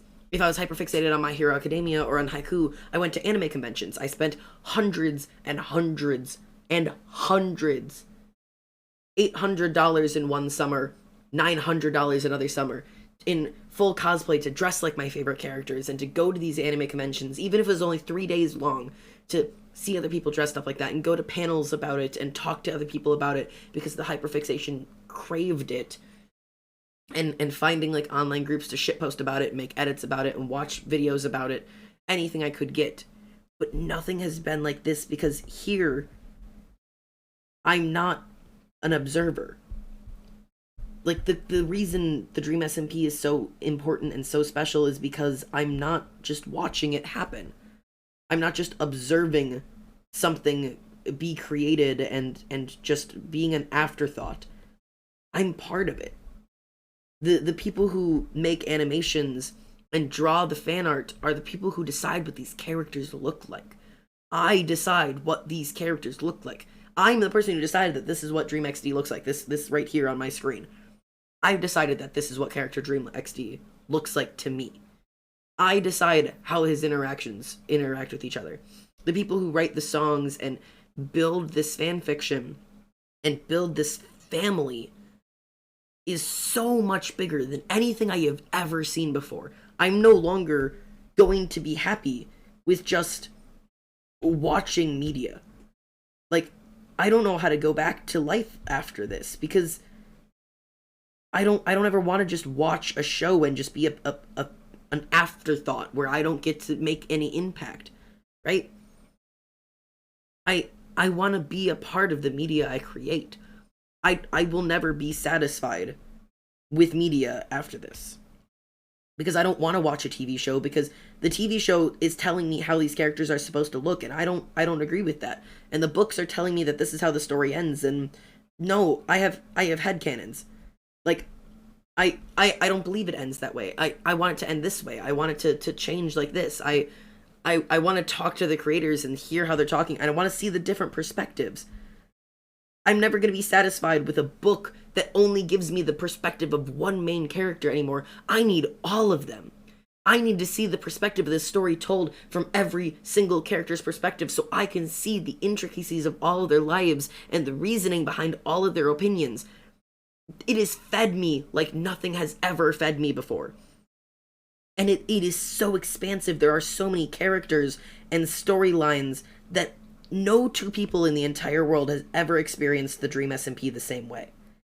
We all experience it so differently from each other, because we all watch different people's perspectives. Who I think the main character isn't your main character. My protagonist is your antagonist.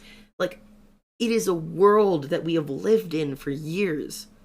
And the idea that that goes away, that ends. I think the cool thing is that I don't think it ever will. Because I've had that feeling for a while, that feeling of it slipping out of my hands, that it's ending, that Wilbur announced that he's ending, that Tommy announced that his character is ending, that the lore is starting to slip out of our hounds. We haven't had consistent lore in a long time. Some of the really big players haven't touched the SMP in months. And I think that's okay. Because I think they built enough groundwork and enough of a universe that it won't ever end. It won't ever go away. I think it's gone to the level of fuck this woman in particular, but J.K. Rowling's Harry Potter. Harry Potter never ended. Fuck J.K. Rowling, just so we're clear. But she created a world. She created the universe of Harry Potter. She gave us the story that it encompassed, our character's beginning to our character's end. But within telling their story, she created a universe that hundreds of thousands of children and adults alike have read and learned and felt and experienced and visited physically in theme parks and through books and through headcanons and original characters and inserting themselves into this universe. And I think the Dream SMP has become that. They gave us a world. They gave us expansive amounts of lore and everything we could ever want to build our own universe. And just because their story ends doesn't mean the Dream SMP ends. I don't think it ever will. I think media has forever been changed because of the Dream SMP. I think that people will view media experiences differently than they ever have before because of the impact that this has had. How many people on the internet now have tried to create their own version of this, their own SMPs?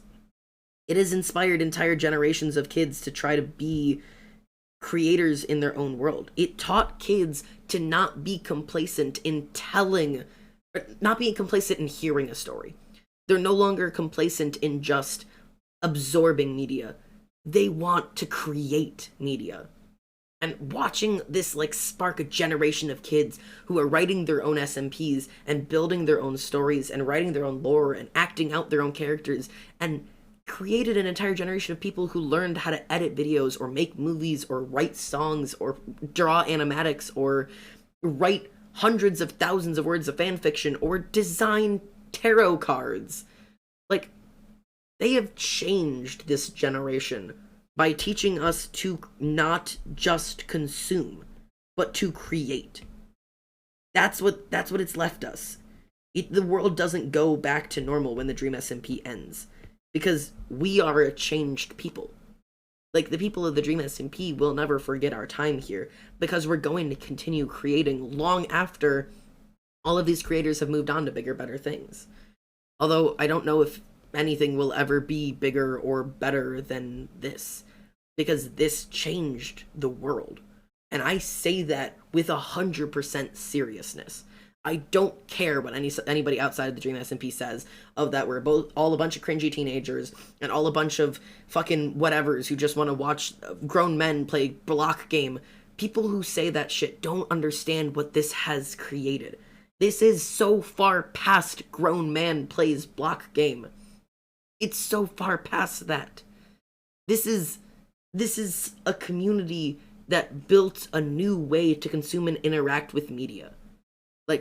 A completely new way of understanding the world around us and interacting with it and interacting with each other.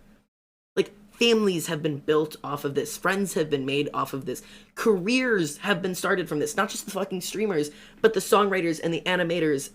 Those people who animated Dream SMP animatics are going on to animate for massive companies. Those people who wrote songs are now publishing their own albums. People who drew Dream SMP fanfiction are going on to be illustrators. This has started people's lives. It's the coolest thing that's ever happened. And I don't say that lightly. There's a reason I am stuck on this thing. I wish people understood that. This changed the world. At least changed mine.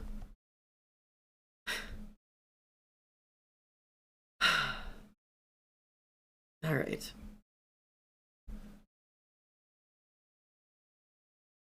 I think the Dream SMP also gives the perspective that there's never one true villain. They're just people. And life, it's complicated, but we see why they are that way, but it can't be excused. By the end, it's life. Everyone walks different paths, and life is never simple. It's true. Dream SMP reminds us of that. That every person you meet in your life, regardless of if they play the villain in your story, are playing the protagonist in theirs. I have to admit, I had an SMP. I was a tyrant leader with a right-hand man 10 times more powerful than me. I had an iron grip on the server, and the revolution would only be crushed by the Bayside colony. And that is an experience in your life you will probably never forget. There's so much in the world. I will never be... I'll never be happy just consuming again.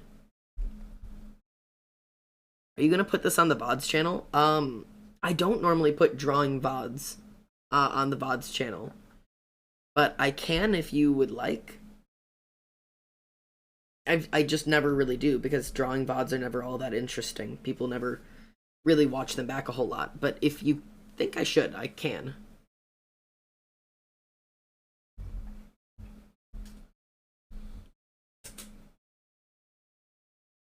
God, I got really worked up for a second. I need a drink. Alright, I can upload this VOD. It'll be up by the end of tonight then. Yeah, I'll put the VOD up tonight. We always have the best conversations on drawing streams, though. I guess that's true. Do you guys want me to start uploading drawing streams on the VODs channel? I just figured most people probably wouldn't watch them. Like, they're not really interesting, so I suppose, like, if you want, I'll start uploading all of them. Oh god. Today is the first day of the rest of your life.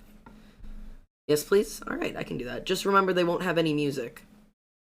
Because obviously that doesn't stay in the VODs. But yeah, I can do that. Raptures. Yeah. They're very interesting. Thank you. Sorry, I need to take a drink of water, not coffee. I'm overwhelmed. I don't know, man. I think... What song is this? This is New Year's Day, I believe, by Derivacat. New Year's Eve, sorry, by Derivacat. Seasons come and go. Alright. Yeah, I'm overwhelmed. Did I remember to feed the basement mods? I have no idea if my basement mods are here. Ollie is here. So, I have fed my Ollie, apparently. Or she's theoretically here. Is the first day in the rest of your life. I was on an SMP, I played 2 characters, both kind of self-inserts. I know, yeah, Ambrose. Ooh. That's super cool. And he was a clown. This is one of those things I was talking about. This is a song called An Ode to L'Manberg. This song wouldn't exist. This song wouldn't exist if the Dream SMP didn't exist. If L'Manberg didn't exist. L'Manberg is such an insane idea. It is a country that I know more history about than the history of my own country that I live in. It is a flag that flies. Like, people put it on their skin. People put it on their cars, in their houses. They fly this flag. Like, the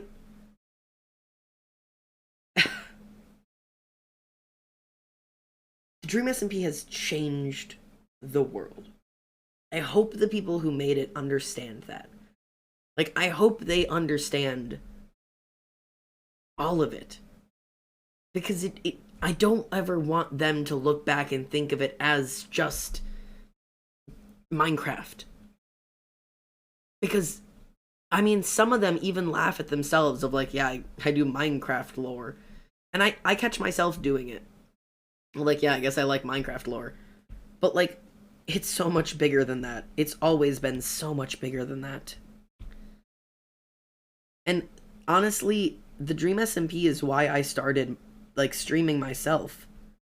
Like, because I wanted to have that. Not just the Dream SMP, a lot of the streamers off of it. But, like, the thing is, I wanted to have a community that created, and a community that thrived like that, and a community that shared things like the Dream SMP did. It's not that I ever wanted to have the Dream SMP. I didn't even ever consider doing Minecraft lore at the beginning of it all. But now, like, I'm so excited to share the lore with you guys that we have written for this place. Like, our lore is not the Dream SMP lore. It's not like that because it doesn't have the different perspectives that the Dream SMP does. It doesn't have the intricacies of watching different people do different things. It's also not entirely it's not all improv at all. At least this beginning stuff, none of it will be done improv. It'll all be done pre-recorded. It's so different. It's raining. It's raining. Sleep well, Jester. But I have a lot of things I'm really proud of from this place, and I'm really excited to show everyone. And I hope I get to make I hope I leave an impression like the Dream SMP has. I don't think I'll change the world. But if I make somebody feel like the Dream SMP has made me feel, that's what it will mean the world to me. Seeing art and headcanons and knowing that people are thinking about me and thinking about my stories and thinking about what I've created, even when I'm not around. That's what I want. That's always been my dream. I want to be remembered so badly. And I never knew what I wanted to be remembered for. I just wanted to know that, like, I had a reason to be here. And that when I was gone, people would still think about me for somehow. That's what I wanted. And I really hope that I can make that happen through all of this. I guess that's the goal. Yeah. You guys want me to open the windows so you can hear the rain better?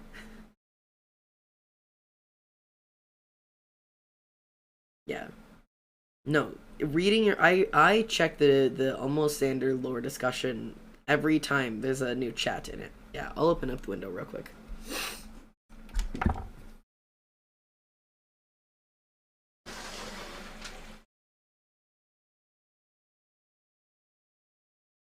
Hope you guys can hear that okay.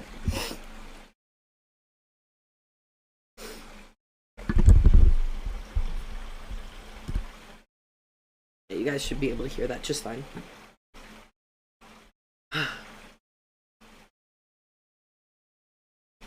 Rain is so pretty. It cleans the whole world. It makes me feel comfort and safe and home. Can you guys hear it okay? It is wonderful. Hopefully it doesn't blow in and get my pillow wet. Guess we'll find out, huh? But yeah, we'll find out. I'll be fine. Cause that pillow's right over my thing. You can only hear it when your mic activates. Oh yeah. Okay, hang on. Let me do something really quickly. Filters, noise gate. Ready for this? How about now? How about now? Can you guys hear it?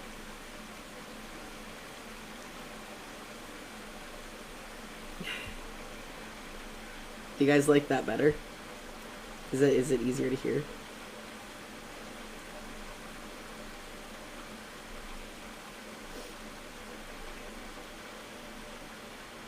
Later, ghosts.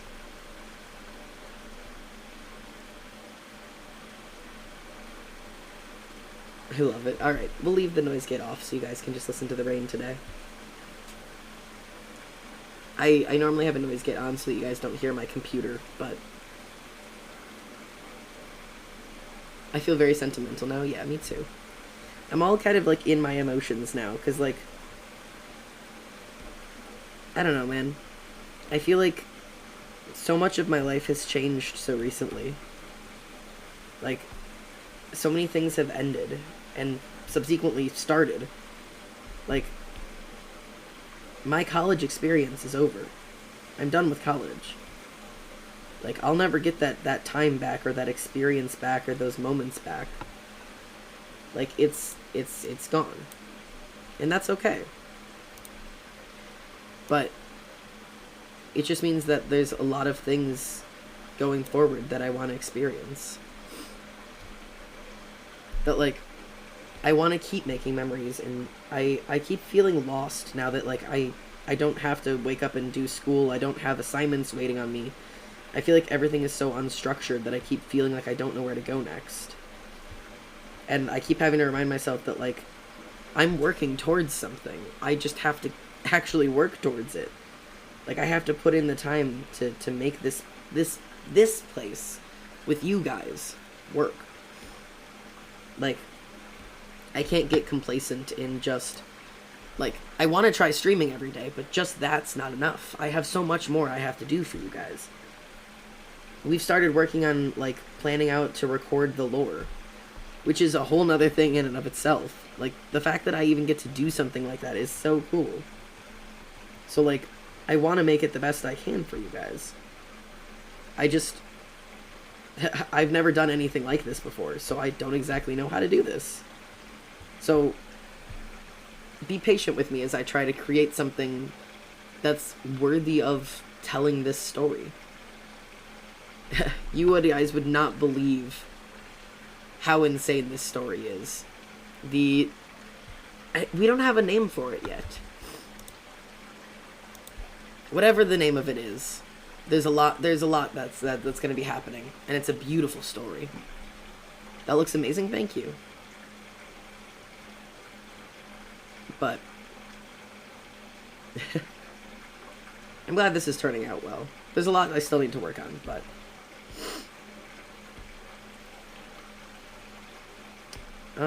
let's do another layer of this clipping mask. Wrong with me, I'm better now that I'm free. Now I'm back where I want to be. I'm not sure what color I actually want to be behind Dream. Do I have him have, like, yellow light? The lore is going to be so cool to see. I swear it is. Then I realized the end, because the story is cut short. Not every story is a happy ending, while this one doesn't. I posted about it in Discord and literally cried because two of them Isaac because they just seem infinite, but there is an ending. Oh. Yeah. I can tell you guys that I thought a lot about the lore. And I think I've realized it really is not... There's a lot to it. And actually, and Fang said this, and I actually will probably, maybe, I don't know if correct is the right word.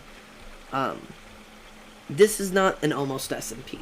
I thought it would be. I thought we would call this the almost SMP, and it would be an almost SMP, and it would have the story of Xander and how I met the others here, Tara and Olive, and, like, it would tell that story, and we would do all that, but this is no longer an SMP. This is not an SMP. It is not a survival multiplayer. It is not a Minecraft world in that sense. It is so much more than that. This is an experience that I don't even know how to explain. It is, we have not written an SMP lore. We have crafted a world, and these characters have stories from the moment they're born until now, present day. This is so much bigger than an SMP. I don't even think we can call it an SMP. I just don't have words for what to call it yet, because it's still being told through Minecraft. Who would have thought? Every time I keep looking at the story, I'm like, there's better ways to do this. I wish I could record it live action. I wish I could write an entire novel on it. I wish I could animate this entire thing. I wish I could do it in bigger ways. But the Dream SMP has shown that if you have a story, you can tell it in a way that you have access to.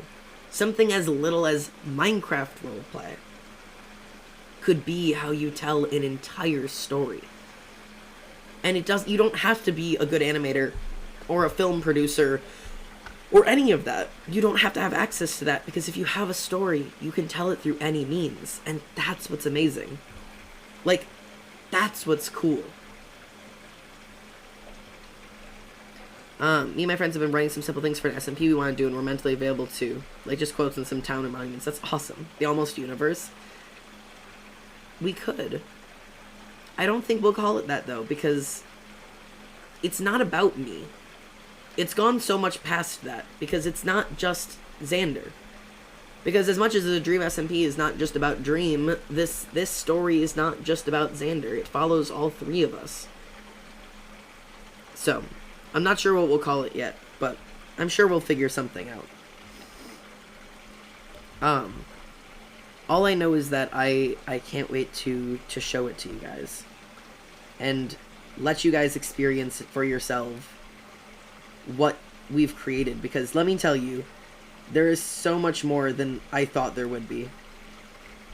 Like, this was just supposed to be like this was in the beginning just supposed to be a Minecraft roleplay server where we were like, okay, let's make like base level characters and we'll just, you know, we'll work off of that. It's gone so far past just base level characters. We have taken this much too far. Like, this is so far beyond that. Because like I said, our characters have ridiculous amounts of plot and such that just, I don't even know how to explain it. I just know that you guys are gonna love it.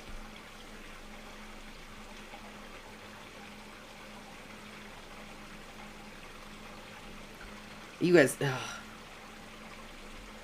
I can't wait to show you guys this. Because I'm hoping everything will be alright. Be okay. I want to share one of the quotes. Hold on. Yeah, go for it. Someone, hello. How are you doing? I'm making some dream art. How are you? I think I'm good.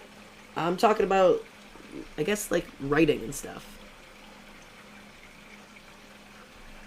But when YouTube was an option,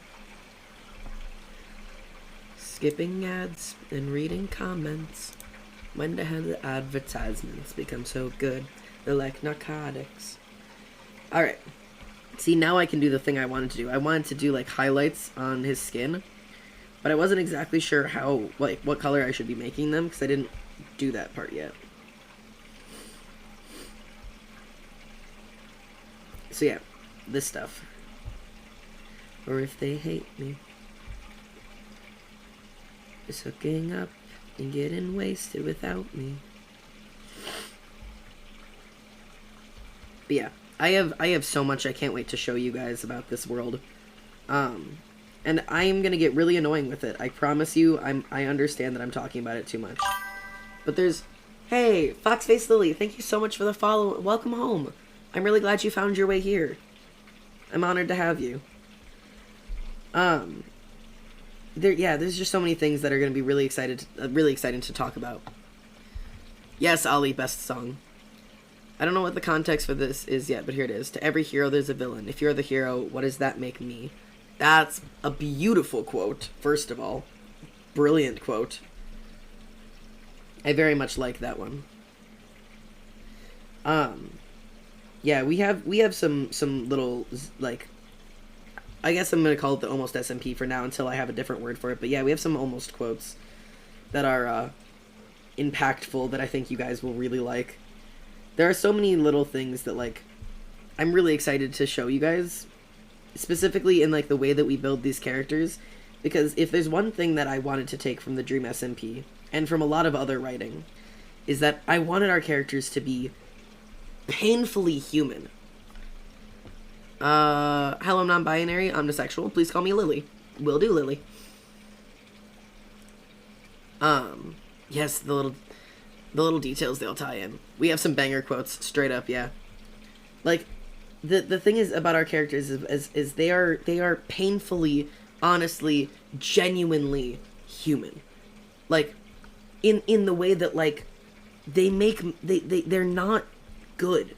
Like, not like that. Like, like there is no such thing as good people and bad people. That's not a real thing, first of all. Good is not something you are, it is something you do. That is a quote. I don't remember who it's by, but that is a quote. Good is not what you are, it's what you do. Because it's our characters are not flawless. They have flaws, and they have backgrounds, and they've made choices, and not all of them are always good, because we are human beings. We don't always make good choices. We don't always know what the best reaction to a situation is. We have emotions, and those get messy. Like, there's so much that, like, it's gonna be amazing, you guys. Just know that. Know that for a fact. I can't wait to hyperfixate so hard and get fuck ton of inspiration. Yes. Yes. And honestly, I feel like maybe it's good timing, as the Dream SMP is starting to do its thing and it's wrapping up. At least for you guys, I know obviously I can't reach a large number of people, because I'm me. I'm a very small content creator, obviously. Like, I have like 10 people per stream, 20 people per stream. But like, at least for you guys, for the people who have found their way here, as the Dream SMP starts to fade, maybe I can offer something new to look at, somewhere new to go, somewhere new to fixate on, that has the same feeling, in that it's not just, here's the story and this is how it goes. I want you guys to take it and create from it. Like, I want the headcanons and the stories, ideas, and the art, and the interpretations, because that's what's cool about telling stories in Minecraft, is that you can never get them, you can't get it wrong. Because interpreting the way that someone moves in Minecraft, everybody's gonna see like, slightly differently. Everyone's gonna be, like, understanding the way that went a little bit differently. And I think that's what's gonna be super amazing about it, because I know you guys are amazing at that. So I'm thrilled to see what you guys are capable of creating when given ideas. Like some people have said, being given that inspiration. I hope I can do that for people. God, I hope I inspire people. That's such an amazing idea. I hope I inspire people to do things and create things like the Dream SMP has. That's what I want so badly. I want to inspire people to do amazing things. Because, like, you guys are all so beyond capable of that. That, like, I can only imagine what you'd be able to create if given, like, the idea. Like, if given that, like, the concepts. Oh, that's gonna be so cool. When in doubt, fuck you and I'll draw whatever I want. Yep, that's a good answer. Sorry I gingered you. It happens. I don't like that the puddle blush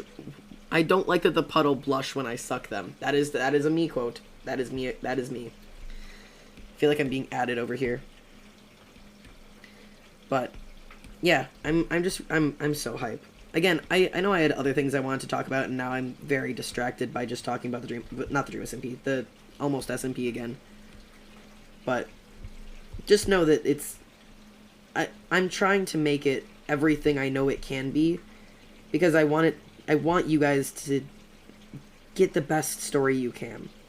You guys have supported me through so much shit that, like, you guys deserve that this is made with an insane amount of, like, care.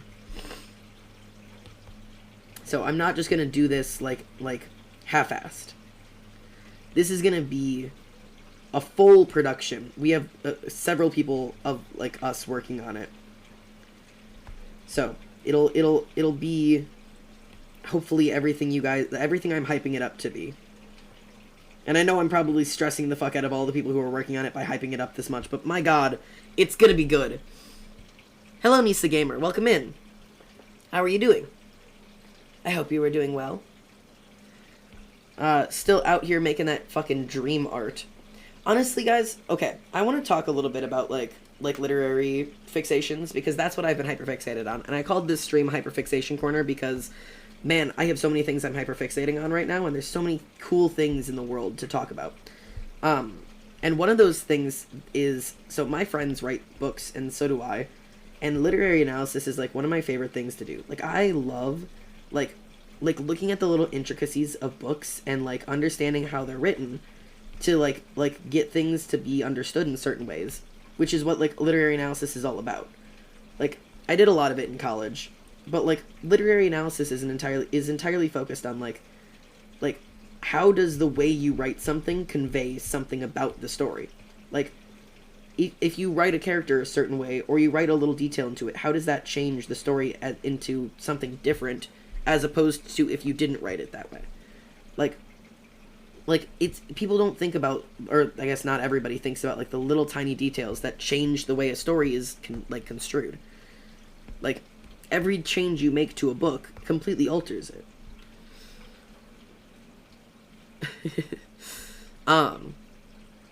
And one of the things I've been like super like stuck on thinking about recently is like tiny little character moments that like let you know stuff about characters. Got jump scared by change. Change. I love when that happens. That's just me being autistic. You just look at something and like, it's different than I'm used to. Fuck. God, this glowing is really fun. I think I need to keep making this background darker because I want this to be more and more intense. Actually, we could do like, yeah, like a green, or we could do like a blue.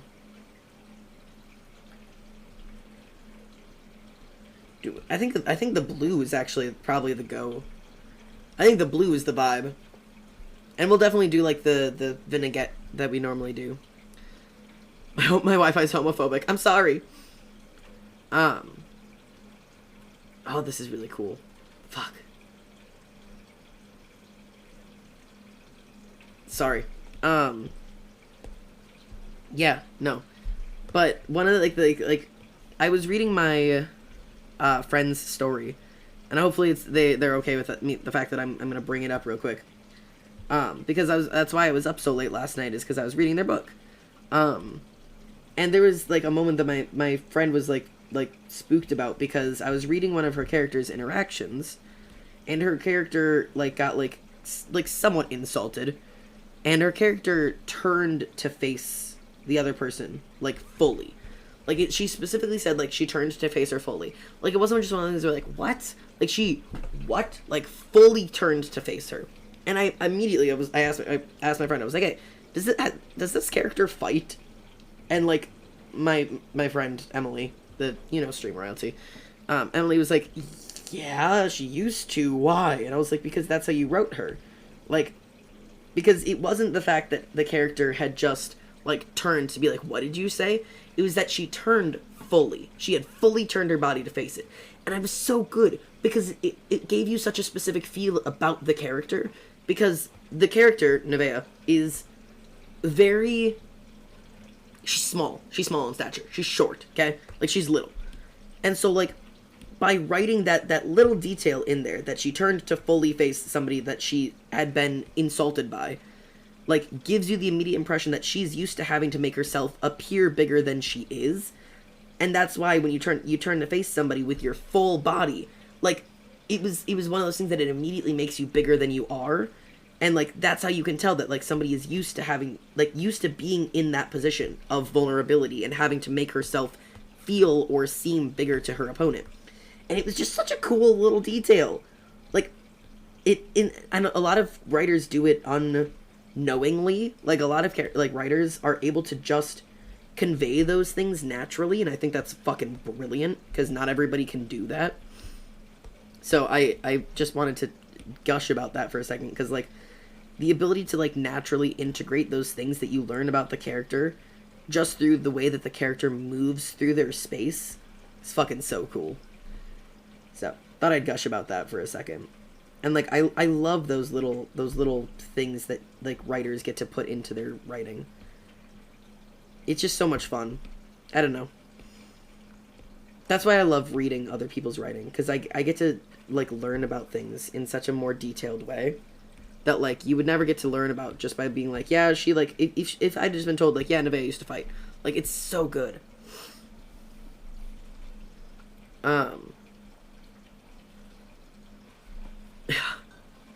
Yeah, I'm drinking coffee again, sorry. But yeah, those little details in life are just so much fun. I think it's something that like I struggle with to a certain degree, despite the fact that like when I'm reading I can pick up on it like it's nothing. For some reason I really struggle writing it myself. Like finding ways to like subtly explain how my characters are without just being blunt about like my character is this way. So I'm constantly trying to like work those things in, but the thing is that I think I'm always so stressed about the way that people are going to perceive my writing, because I'm constantly thinking about like the fact that like I would pick up on this, but would anybody else really pick up on this? Like I question, this is probably a bad thing. I question my reader's ability, and I know I shouldn't, because it's always one of those things of like you have to trust your reader, but like it's always so important to me that I get those things across that I end up being too blunt with them and not trusting that my reader will pick up on the little things that I'm explaining because I'm so hyper-focused on it. It's such a cool little thing, though. But I know that I overdo it with a lot of my character explanations. Like, you don't need... for all of you who are writers, like, it's so good to practice. It's been like 2 hours. Is your coffee not cold by now? My coffee is cold. That is something I want you to know. My coffee is always cold. I heat it up when stream starts, and it is about halfway gone, and yes, it's ice cold. But, like, I'm so passionate about the little details, but I know I don't need to be, because you have to trust your reader. And the people, not everybody will read deeply enough. Not everybody's going to notice the little things, but it'll mean so much more to the people who do, and that's what you have to focus on. So if Emily had just written that Nevaeh stood like she used to fight, nobody's going to care. That is just a piece of information you have thrown in there that nobody's going to give a shit about. But if you write that when she feels threatened, she turns to face someone with her full body to make her 5'2" stature as big as it can be. Like, not writing all that out, but just the fact that she turns to face someone when she wants to fight. That right there will mean nothing to your average reader. But to the person who really cares about that story, it will unlock a piece of that world that they never knew before. And that's what's cool. So if you're a writer, focus on that. I want you to try that. I know a lot of my people in here do write. So if you want to create stories of your own, you have to take a practice in trusting your reader. Now, don't get too far into it and give like no detail about things. But trust that your reader will understand some of the hints that you're dropping. You don't have to spell it all out. Instead of telling me that your character is self-conscious about their body, show it to me. Show me the way that they fidget with their clothes when they're standing. Show me the way that they cross their arms over their stomach when they're taking pictures. Show me about the way that they look at other people taking second, grabbing a second serving and knowing that they can't. Like, tell me about the fact that they don't look at pictures of themselves or don't take selfies. But don't tell me my character was self-conscious about my body, or her body. I don't care. Because that is a piece of information that means nothing to me until you show me how it affects her day-to-day life, or his day-to-day life. Like, don't tell me that your character doesn't like authority. Show me that your character does not take authority. Literally taking notes. Yes, do it. Like, one of the things that I struggle a lot with is I'm constantly expecting people to improve, and that's only because I constantly expect myself to improve. So first of all, if you don't do all these things, that's fine. But taking any opportunity you can to learn a new style of writing and practice it and implement it is the only way to get better as a writer.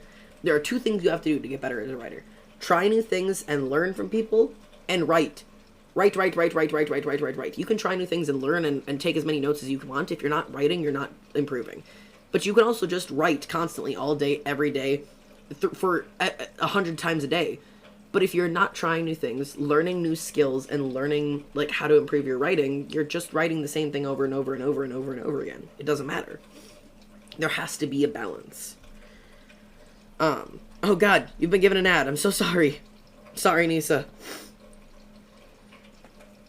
I guess Oh, see, yeah, no, that's one of those things. But yeah, when you guys are back from the ad, let me know.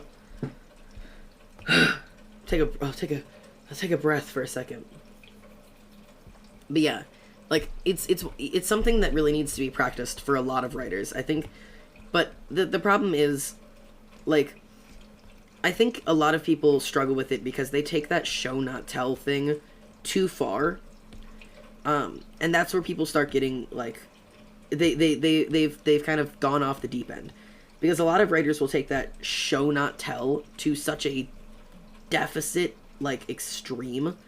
Because it doesn't need to be that every time, because then it gets, to be entirely honest as a reader, it just gets fucking annoying. You do not need to show every emotion. Sometimes you can just tell me, like, how your character is feeling. You have to give me a little bit of both, you know? Like, I don't need... How do I explain this? Pacing. Let's talk about pacing, okay? This is probably... I would completely argue with you that pacing is the #1 most important skill for every writer to learn, because it is what keeps people reading. That is what it is. If you do not have good pacing in your book, you will lose your readers very, very quickly. And your reading will not come across the way you want it to, because it will be poorly paced. So this is something people should practice.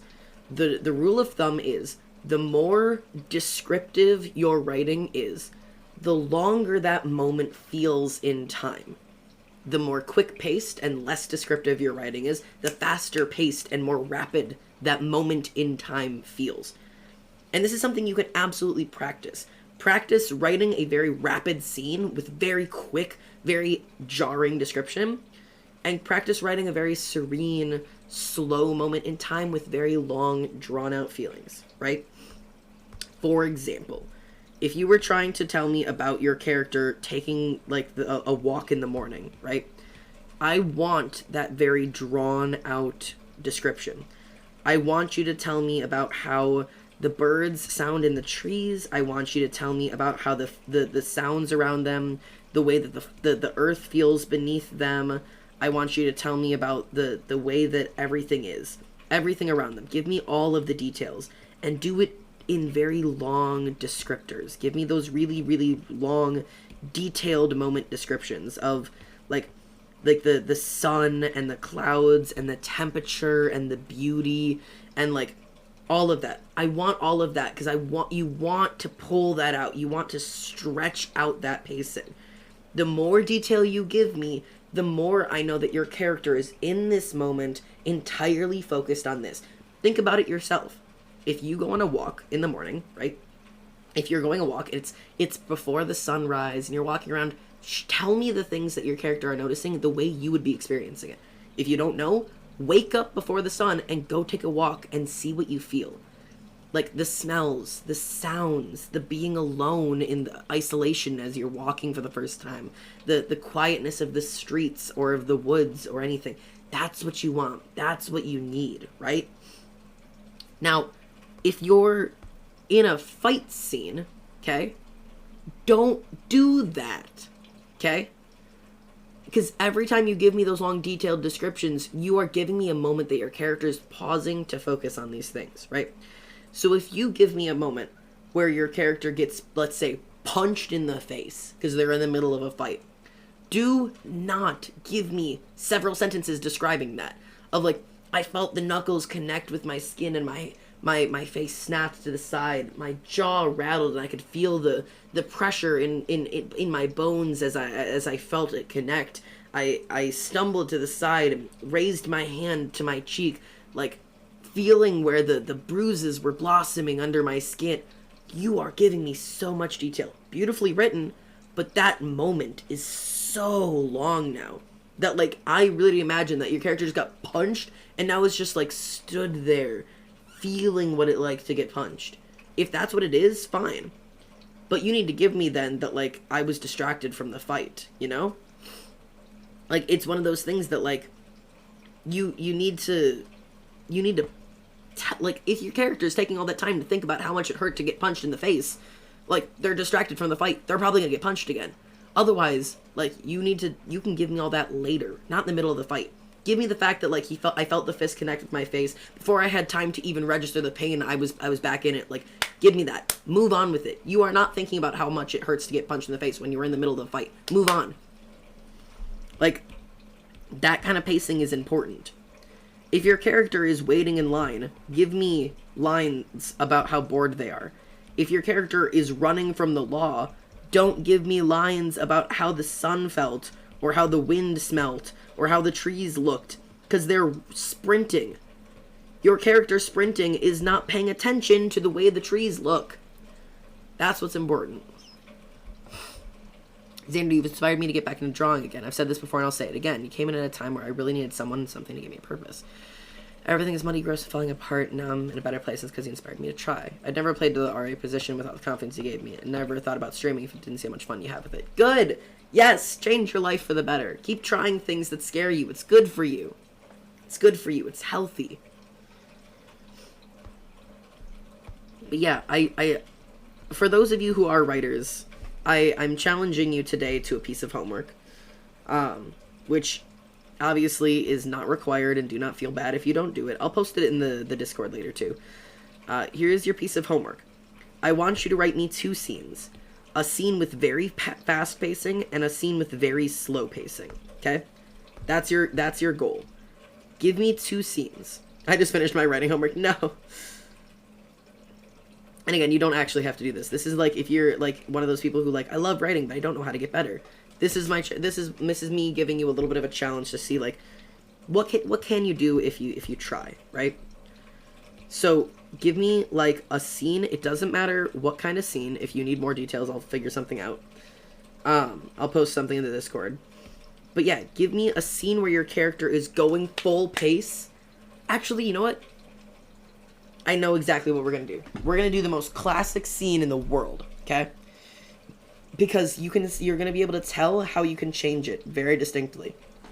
Most classic scene in the world, and the scene that is done the worst by the most amount of people. It is the most hated scene in all of fucking writing. It is hated by writers, it is hated by readers, it is hated by publishers. I want you to write a scene of your character waking up. Twice, okay? You're going to write a scene of your character, whoever your OC is, your favorite character, whoever. Write them waking up. Are we bringing back the art prompts? We're fucking doing it. We're doing it. We're bringing back the prompts. Here's your challenge, okay? You have to write your character waking up twice. 1, write them waking up on a very slow morning. I want very slow pacing. They're waking up, the stretching, the sun on their face, the way that the room smells, very slow-paced, gentle waking up, okay? And then I want you to write the same person waking up completely flipped. Waking up either in some sort of panic, or they're late to their alarm, or somebody has burst into their house, whatever it is. I want extreme, fast-paced waking up. I want them throwing themselves out of bed. I don't give a shit what the room smells like. I want them running to get dressed, whatever it is. Like, throwing clothes left and right, whatever it is. I want you to give me a very slow-paced and a very fast-paced reading. Right now, here, or later on Discord. Later on Discord. But that is your challenge.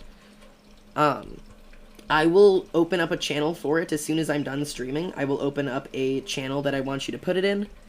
And I'll make it clear where that is by posting it. It'll be a brand new channel. We're bringing back the writing prompts, guys. Or the art prompts, I should say. But yeah, this is what we're going to try to do. Because I'm telling you, this hated scene that everyone hates to write, or everyone loves to write, and everyone fucking hates to read, can be done well. But you have to make it make sense for the situation.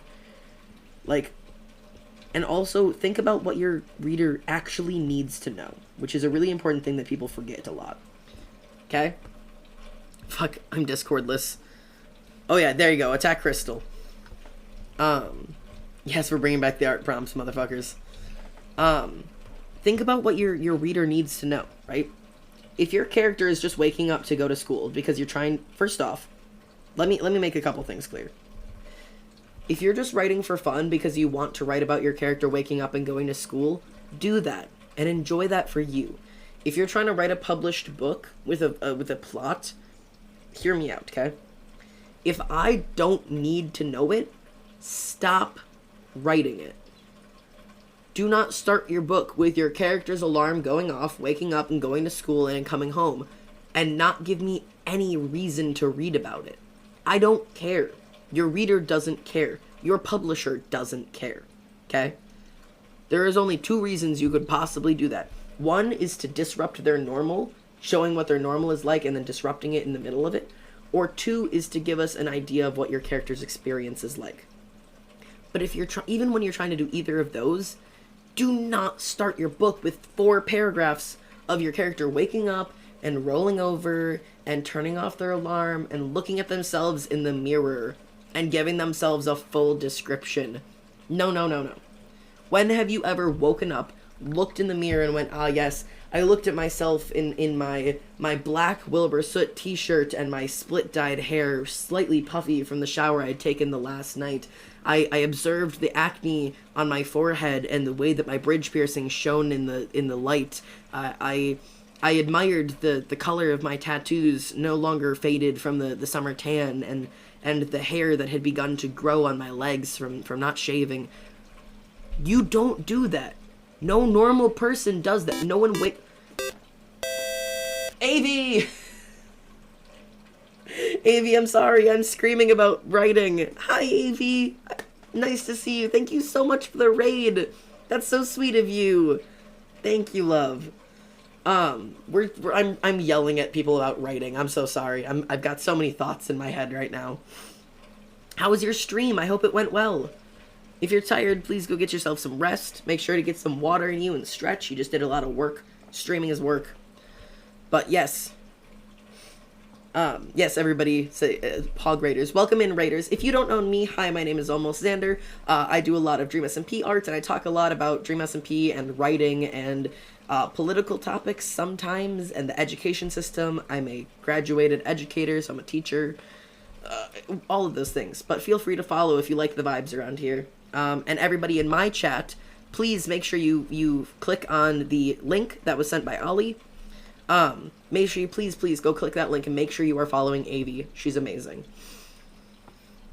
But yeah. Yes, no, and Ollie's saying, I'm not gonna lie, I really hate when characters look into mirrors and describe their appearance. That's because nobody fucking does that, okay? Nobody wakes up in the morning, looks in a mirror, and describes themselves. That doesn't happen. So stop writing it. I know you want to tell me what your character looks like, but that's not the way to do it, okay? Do it through natural experience. I don't care how much you love your character or how much detail you put into their appearance. If you tell me every part of their appearance by having them look in a mirror and list off their descriptors, A, I will literally never remember it. I will forget it by the next page. B, I'm incredibly likely to skip that whole paragraph because I don't care, okay? Now I must wait for a response. But yeah, so that's just like, it's just a good rule of writing. Yup.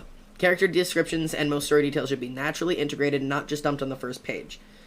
Now, tell me about the way that your character is, like in my book, I introduced the way that, like, my character's hair looks like by having them go outside and the wind, whips their hair around and they have to tie it back because it's so long. Now my readers know my character has long hair. Bam. Information gained. That's the only piece of information they have so far, right? So then give me more details as you would naturally come across them during the day. And for the love of God, do not, please, I'm begging you right now, do not get your characters dressed on the page. Please. It is giving me My Immortal. It is giving me bad fan fiction. I slipped into the MCR t-shirt and a pair of tight skinny jeans and slipped on my Converse. I don't care. Nobody cares. Literally nobody cares. And also, please don't ever take this as I'm telling you guys you're bad writers. I'm telling you all of this because I do all of this. I have done all of this. I have written all of this because everybody does. That is what you start as. But if nobody tells you that you're doing something wrong, you'll never change. And if you don't want to change, don't change. If your favorite thing to write is your character waking up in the morning, looking in the mirror and describing their outfit, write that because it makes you happy. Write what makes you happy. But if you want to be a published author, take the advice and change it. But yeah, I'm never telling you guys this to shut you guys down or look down on you, because I wrote my characters getting dressed on screen. I wrote my characters looking in a mirror and describing themselves head to toe. I wrote my I wrote my characters rolling out of bed, turning off their alarm, and going to school. All of my first stories are written that way, because that's how you learn to write. So please, don't ever feel like I'm hating on you guys. Yes, Ollie's saying, describing every single detail about their face features, hair and clothes and body type and eye color is less important than describing their aura, their style, important markings. Things that actually reflect the character. Yeah. Also, disregard my own advice when I choose to. The reason you're supposed to learn how to write well is so that you can fucking throw that information away when it comes to making you happy. Learn how to write well, and then break all those rules and do what makes you happy anyways, with the knowledge of how to break them in the right ways. How to break them so it doesn't sound like every other writer, you know? I guess that's more information that you need, but name B, I will hydrate, thank you. I'm sorry, I'm going off a little bit too much today. I know I should chill the fuck out with all of this stuff, but I'm just so passionate about writing and about stories and about literary analysis and about the way that, like, the way that your character notices other characters' appearance also says a shit ton about them, okay? Don't just give me a description of the character, because remember, I'm reading from your character's point of view. So you need to tell me what your character would notice first. Not a girl, okay, like as an example, saying like a girl walked in and she was this tall with this color hair and looked this old and had this outfit on. That nobody ever notices that. You don't see someone walk into a store and you're like, ah, yes, that person's probably about 17 years old. They got brown hair. They've got a skirt on and a red jacket. They're wearing Converse and they have their arms crossed. Like, that's not what you notice. What do you notice about that character first? Is it they're super tall? Mention that. Is it the fact that their hair is down past their butt? Mention that. Is it the fact that they're completely naked except for a Speedo? Mention that. Mention what your character, the person we are seeing the world through, what they would notice first. Not the entire description all at once.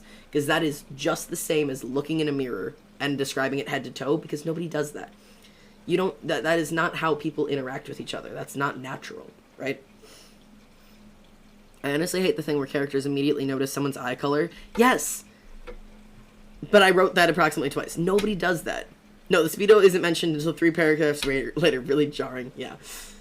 Like, yeah, nobody notices eye color. Don't tell me your the other character's eye color when they first walk into the room, unless these bitch have, like, glowing pink eyes. Tell me it when it matters. Tell me it when your characters get cornered together and they're suddenly so close that you can look up and see the specks of brown in their eyes, right? Or even more importantly, I don't care what color your character's eyes are. I don't give a fuck. Tell me when your characters are leaning in for a kiss and you notice the way that their eyelashes curve, or you notice the bags under their eyes, or you notice the smile lines at the corners. Tell me something about your character that matters, because their personality isn't based around their character's eye color.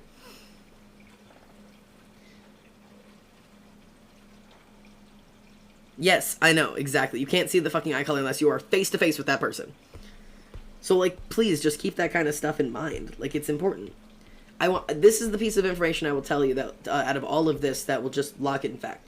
If you write your character's description in a paragraph, I will never read it. I won't. I don't care. No other reader will read it. No publisher will read it. If a publisher opens your book and sees a paragraph describing a character, they will close your book. Thank you. They will close your book and deny you immediately. Poison! Ow. Oh my god, I expressed too hard. That really hurt my barbell. Ow. Oh my god. Okay, really quickly, before I thank Poison a whole bunch of times.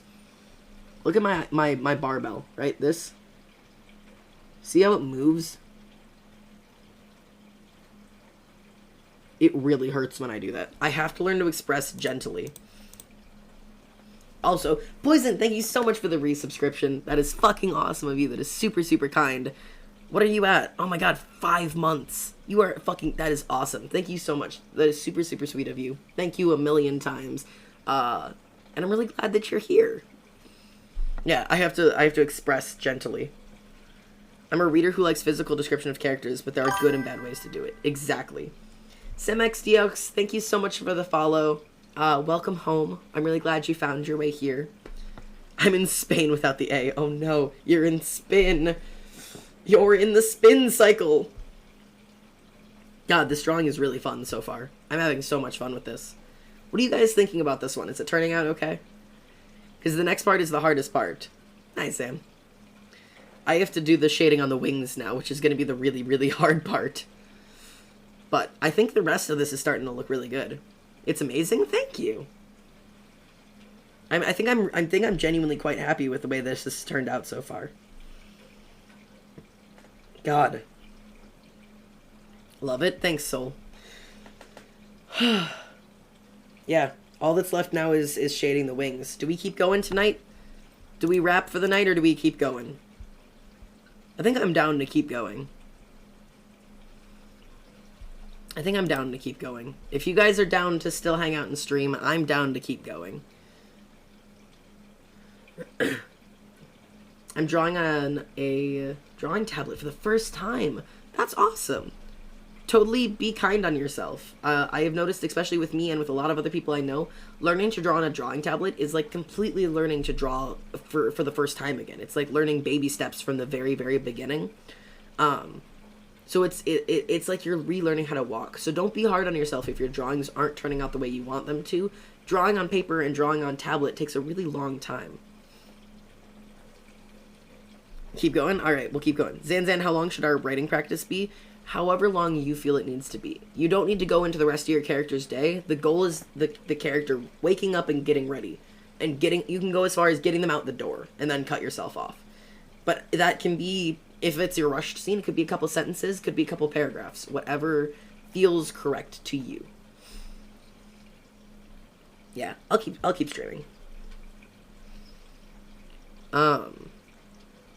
It's been a while since I've been on stream. Yeah, Poison, it's awesome to have you back, mate. I'm really glad you've been able to catch a stream today. There's a very specific book description that's been inspiring me for literal years. It's the way I strive to write all my descriptions. Yeah, there are some books that just do it right, man. They just do it right. Alright. Let's do this Ender Eye. I'm gonna really quick have to pull up a fucking reference for what an Ender Eye looks like really quickly. Ender Eye. Oh god, my all caps is on. What does an Ender Eye look like? I don't remember what the fucking colors look like. Oh, okay. Okay. Let's do... I just want to open this in a new tab so that I can make it small. Because I need this color reference. There we go. But I still want to be able to see chat. I just need to have this color reference up. The last 2 days I've been spending time with IRL friends. I'm socially tired. Well, hey, I'm really glad you got to see your friends, but I feel you on the tired stuff. Definitely been there. I'm writing lore for the first time in literal months. It's so long I had to reread the previous part of this shit. I love doing that. I love going back and getting to, like, remember what was going on. Like, it's always a fun time. Okay. Let's get rid of all the line art inside of this, so that we can just do the actual thing. Alright, clear that up. And then I need this to go away. Alright, so. Oop. Nope.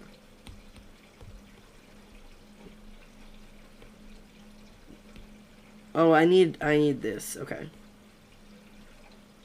I just wanted to make sure that this was, like, super, like, circular. Okay. There we go.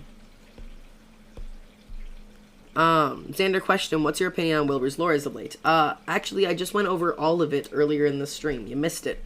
If you watch the VOD back, you'll get to see all of it. But, a really quick summary, I guess, of it is that, I think he's doing really well with the lore. I'm not sure exactly where he plans to take it. I figure he's going to try and have his character kill himself. I'm not sure how I feel about that. I feel like it's kind of a cheap cop-out. But I really like the fact that he's been going around giving those apologies. I think they've been well earned, well deserved, from a lot of the characters. So I feel like it's a good next step of lore. That would be my best quick summary of it. I have been enjoying watching it. I will rewatch, yeah. But yeah, I don't know. Pacing is a really fun thing to teach. When I was teaching English, like language arts, I did a lot of teaching on pacing with the students. Because it's a really important and very difficult thing to, A, a difficult thing to learn, and B, just a difficult thing to master. I, as a writer, am still constantly practicing how to pace stories in a way that, actually fits. First chapters are some of the hardest shit in the world to get right. Just genuinely. Because, it's so easy to get a first chapter just bad. Sometimes it just turns out bad.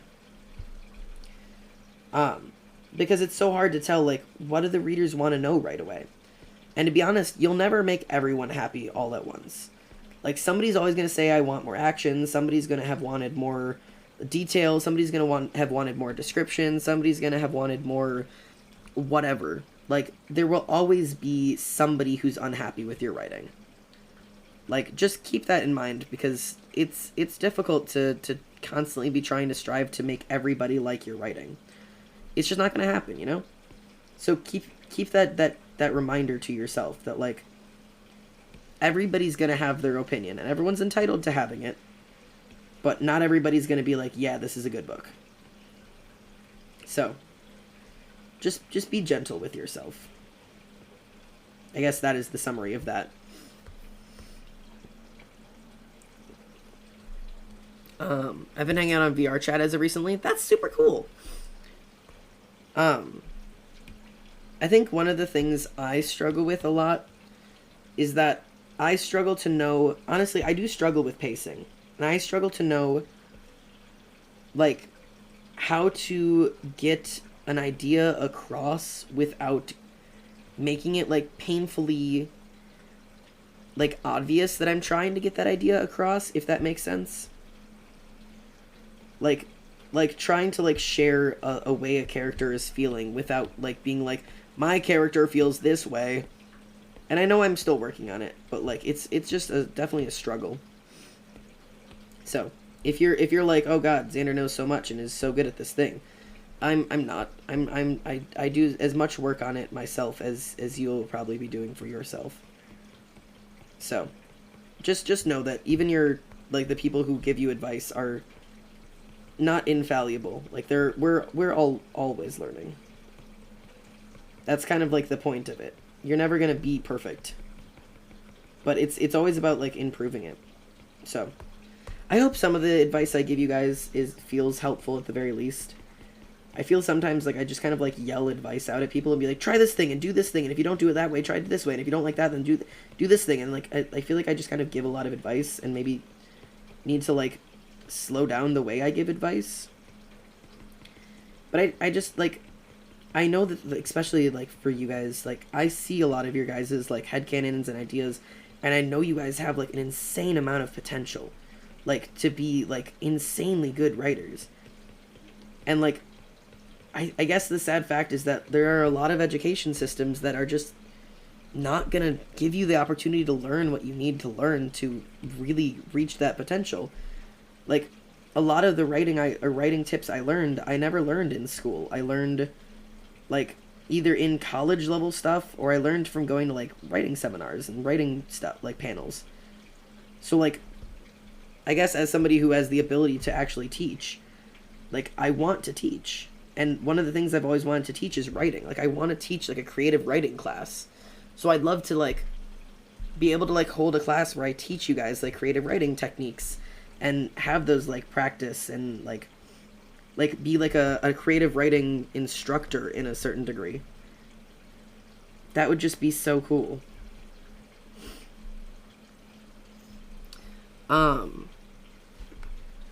In my opinion, the absolute best chapters are the ones that launch you into the action. Not action, but in the sense that gives you a solid idea of what the story's about to be. Yeah.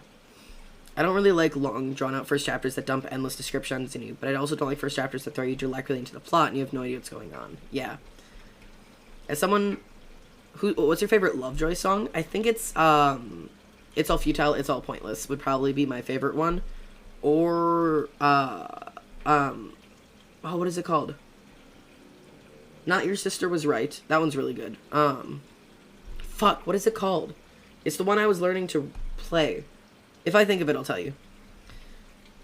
As someone who's been writing a while, pacing is a bit hard. When it's slow, I take my time. I've written many different books, but it takes a while to find your writing style. Yeah, it does.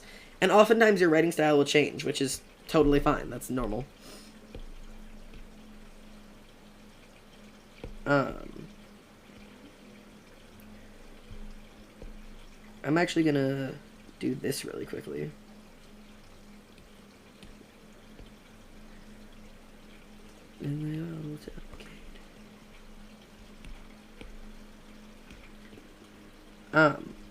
I'm gonna put this up at this level so that I can do a glow behind it without it, like, looking weird.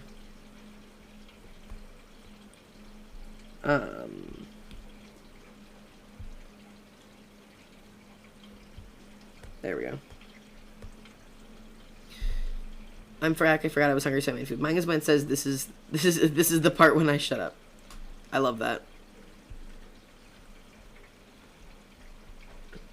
Yeah, I think it'd be really cool to be able to do something like a genuine, like, how do I explain it? Like a writing class, but like, I don't know. I feel like I could do something really cool with you guys now that I have like a little bit of like, I guess it's not really a following or whatever you would call it, but like I have people who, like, I think you guys might like actually like enjoy that, and a lot of you guys are really good writers. So, like, to be able to do something that, like, maybe gives you guys, like, ways to learn how to write or ways to improve your writing, I think that could be, like, a really cool opportunity. Of course, we don't actually ever have to do anything like that on the channel, and if I did, you wouldn't have to participate in it. But I just think it'd be a cool idea to try out, like, allowing people to, like, I guess practice writing. By like giving you guys like different like things to try each day and be like, okay, like today we learned about this thing and we're gonna like we're gonna all practice it. Kind of like I'm doing like the pacing thing, like telling you guys that it's like almost like a homework thing. Like, give it a shot, and if you don't like the way it turns out, that's totally fine. But at least you tried something new, and you tried like a new way to do something. And if it turns out well, then sweet, it turns out well. But like if you're just like, ah, yeah, not my style, then that's like, okay. But at least you had the opportunity to learn something. There are so many things I want to learn that I just never had the chance to learn. And, like, one of the things I've always been hyperfixated on is, like, writing, like, not only just, like, literary stuff, but, like, writing tropes and writing, like how to make, like, tropes work. Because so many people are like, that's such a cliche, and people don't realize that, like, cliche is such a stupid word. Because, like, everything's a fucking cliche, and things are cliches for goddamn reasons, and it's usually because it works really well, and it's an effective writing strategy. So, like, yeah, it's a cliche because it's fucking good. And, like, people just don't think about that. It just drives me kind of crazy. So, again, this is just me thinking out loud now.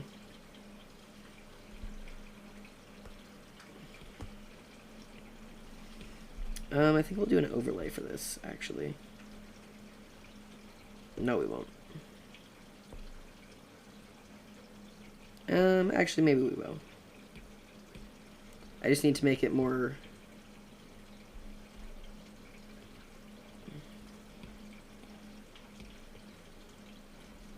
Oh, god damn it. I can't do it yellow like that. We'll do it normal. Because if I try to do this as an overlay, it's just going to make it green because it's blue. God damn it. And then we'll do...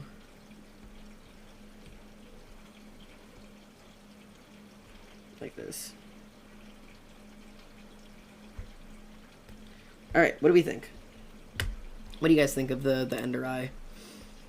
I know it's like a little detail that I really did not need to put that much detail into, but I kind of like the way it looks. Xander, what's up, bud? Hey, Kitsune. I'm thinking about things. I don't know why. My cat came out of my room and laid down. The cat who never sleeps on my bed appeared. Nice. Would you be okay with teaching how to see, hear, feel in terms of witchcraft? I feel like I need some guidance on what to do since I said I'm starting over and have lost how to see, feel, or hear my entities. Gotta go there. That's fine. Drew a hand and I'm happy about it. It's really hard to draw hands. Hands are hard. Good job. I would know I drew 6 for this stupid fucking card. Yes? Sweet. How do I explain how to do that? Trust yourself. I think that's the best piece of advice I really have. There is no one correct way to see or feel or hear an entity. It's trust, and by all means, it is faith. If you get a sudden feeling that you're like, oh, am I feeling them? Is that them? Don't just be like, oh no, that's stupid. That's probably not it. Don't second guess yourself. At the end of the day, witchcraft is as much a religion as it is a practice. And religion is based on faith. Because it is working with things we cannot see, we cannot hear, we cannot feel. It's having faith that it's there when we need it to be there. And it's knowing that tingle you felt, or knowing that breeze that struck at just the right time, or knowing that flower petal that fell out of the tree and landed directly in your hand is exactly what you thought it was. Hello, Towman. Such a strange Towman sighting. How you doing, mate? Glad to have you in here. Is it strange watching me grow from the sidelines, Towman? Like, is it strange, like, popping in once every, like, 6 months just to be like, wonder how this person's doing, and then just disappearing? Like, it's probably a weird feeling. Yeah, it's weird. Yeah, there goes the chat, freaking out about Towman. God, that's so funny to me. 07's to Towman. 07's to Towman. You are the weirdest piece of lore in my goddamn channel. Nobody will ever understand how strange it is to just have Towman be a person. The legendary Towman. Yeah, I don't know, man. You're like a mini celebrity. In just the weirdest way. Oh, God. Towman, do you write a literal legend? More like a literal cryptid. An actual cryptid that nobody believes. Oh, boy. Nobody believes is real until you experience them for the first time. It's a real live Towman sighting. Would you believe it? My God. Haven't seen one of these since 72. Alright, I'm determined to finish this card now, so I have to get through these wings. The myth, the legend, the Towman. Agreed.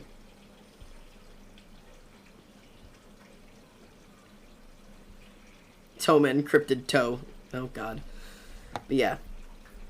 I'm really excited to be rewriting my book now. I've been talking about that a lot. I've been talking a lot about the lore, but I don't talk a whole lot about my, like, actual book that I'm writing. But I would like to confirm that I really am writing a book. And I swear to you, I do plan on it being good. Now, whether or not it actually turns out well, that's debatable. But I am indeed attempting to write a book.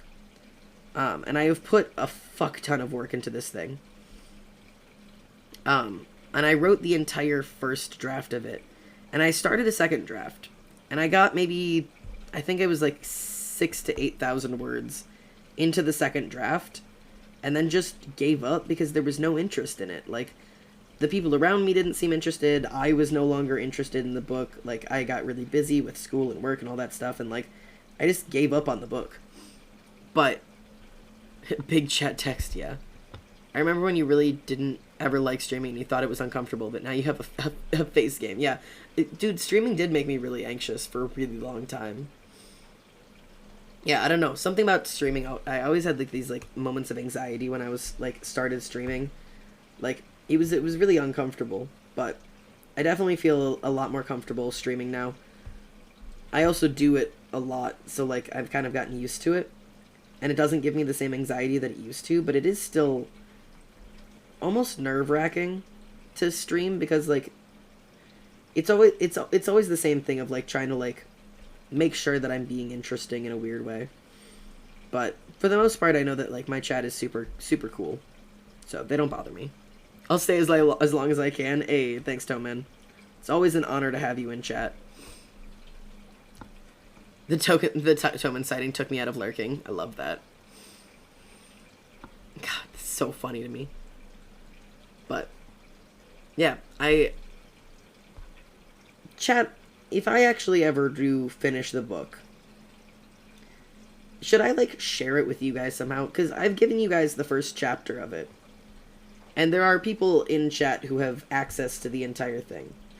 But I'm thinking I'm gonna try and find a way to like give you guys some kind of like first access to the book, because like a lot of YouTubers do like actual like books, like either about getting famous or like autobiographies, and I've never been interested in anything like that. But I do want to just write, and like I feel like I could give you guys like some sort of access to that. Hello? Poison! Take $1. I have to go, but have a good rest of stream. Do crime and sub with Prime if you're able to. Aw. Poison, thank you for the $1. Totally understand that you have to go, and I hope you have a great time. And yes, everybody, please do listen to the Dear Poison Do Crime, and if you are able to, remember Amazon Prime gets you an automatic sub every single month. You can give it to whoever you'd like, so you can subscribe to my channel. It's completely fucking free, which makes it cool. You can't talk about it this much and not let us see, mate. I would love to see it. You're still drawing and have the Dream SMP music, so what changed? You're damn accurate, dude. I would argue that the drawing level has changed. I would argue that I have gotten better at art since the beginning of the channel. I mean, if I go look at Dream SMP works, I mean, like, some of, like, my first drawings on stream. I'm trying to think of, like, what my first drawings on stream even were. I have no idea. Actually, I think this was one of them. I think this is one of the first drawings I did on stream. God, that takes a long time. Like, I think this is one of the first ones. Canvas, information, no, about this artwork. Yeah, September 5th. Yeah, that sounds about right. Yeah, I think this was probably one of the first drawings I ever did on stream. Yes, I can also show the, stream art. Yes, stream art! This is what I used to do on stream. Oh my god, I used to do these on stream. Oh my god. This is the kind of stuff I used to do. I remember this. I never finished this. I was, like, picking a pose. I did a random spin where I picked a pose and then picked a character from, like, spinning a wheel. And I came up with, like, stuff like these. Like, this was, like, a fucking dream sketch that I did. Oh, my god. This was Philza and Technoblade. Look how fucking awkward that looks. Oh, god. These are so poorly done. Oh, my god. Yeah, I did this one. Oh, my god. That is so bad. And this was only done, like, when was this done? Oh god, of course it was done November 16th, you freak. Yeah, November 16th of 2021, like, that's not that long ago. That's so insane that it was that long ago. That's crazy. What is this? Oh my god, that was a fucking animatic plan. I don't even want to talk about doing the animatic. The animatic was horrible. Yeah, I've had a lot of requests I've done. I guess I can, This will forever be my legacy. This will be my legacy. This is my legacy. You want me to play Blue Sheep? Sure. Sure, I got this. Fuck, I gotta find it. Fuck, where is it? Where's Blue Sheep? Fuck, not that. Write it down. No. Revived, no. 4 a.m. Turn back time. Blue. There it is. There we go. Oh my god, you're right. This doves... Oh my god.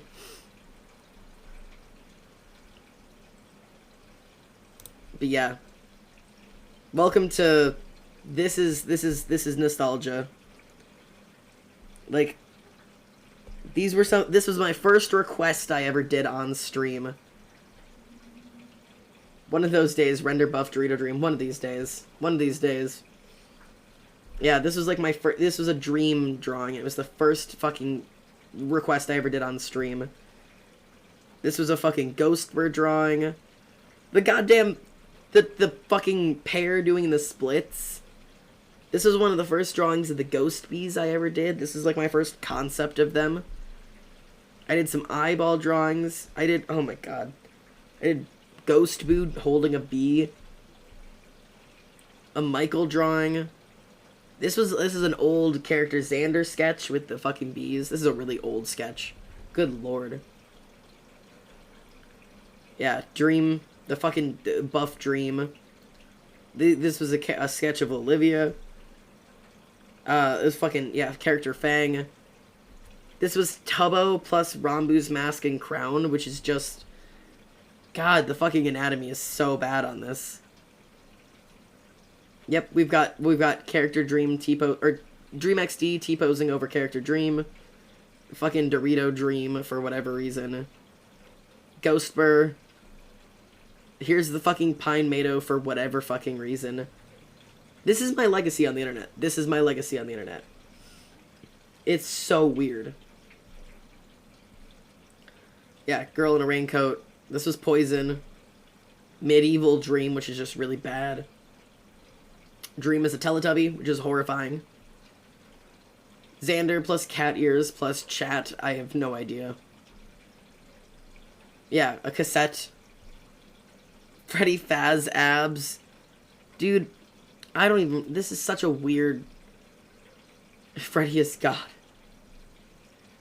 There's just so many fucking weird... yeah, anatomically correct Vilza. Yeah. Rambu in the strawberry dress. This one was actually kind of cute. Yeah, Bat AMZ. Or Bat AV, not AMZ. AV. This is character AV. Or not character AV. This is just AV, like the streamer. But yeah. It's so weird, man. God, those requests are so long ago, man. I just don't draw like that anymore. As you can tell, like, everything is so long ago. Yeah, there were so many requests I never finished. Yeah, Bavy. Bat AV. What are your Minecraft streams? I did a Please put Pine Mado on your Redbubble, because I'll buy it. Okay. Inky, I will put that up for you. I did a Minecraft stream yesterday. Yeah, if you look at my VODs, you can look at yesterday's stream, and it was a Minecraft stream. I did a little bit of lore in the beginning, and then we just played Minecraft. But, God, it's such a weird life, man. I can't believe it's been this long. I mean, we're 9.5 months in. We're also in a weird place because we are officially past May 22nd. It is May 25th. I have graduated. So, yeah, that's a thing now, which is super weird. In the time that I started this channel, I have managed to graduate college. I officially have, like, a degree. I'm an adult who's supposed to have, like, a real job and do, like, real adult things, and instead, this is what I want to do with my life. And I'm gonna goddamn do everything in my power to make sure that this is what I get to do with my life. So, whatever I can do, YouTube, Twitch, TikTok, I'm gonna do everything I can to make sure that this is the life I get to live. Because it's the life that makes me happiest. Remember the dare you had to kill all of your animals? Yeah, you guys were assholes back then. You guys were the fucking worst. And now instead I just get tortured to fucking draw 15 nipples on Dream. But yeah, no. I remember. I have not forgotten. But that's just the life, isn't it? Oh, God. I was great. I hate all of you. I want, like...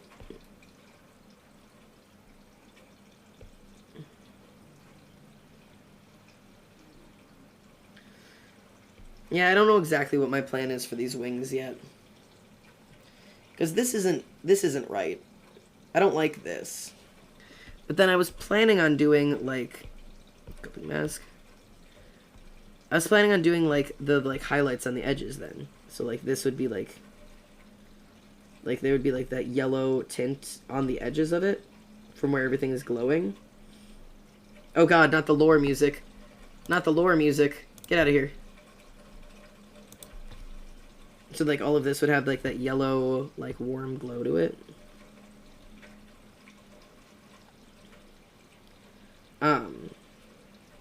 But I don't even know how I plan to... Like, because I wanted to do, like, a little bit of lighting that was, like, coming through the wings. So that I could do, like, this little piece like this. Like each, like, between each of the feathers, there'd be that little, like, bit of lighting. Off-brand Tommy in it. Hello! Thank you so much for following, and welcome home. I'm really glad you found your way here. Oh god. Zandy, you gotta make the lore music as a separate playlist. I know. I have this one song on here because I really like that song. Yeah, the dares used to be 500 channel points. They're now 2,000 channel points. But yeah, I was gonna do, like, the light coming through, like, each one of the, like, the feathers.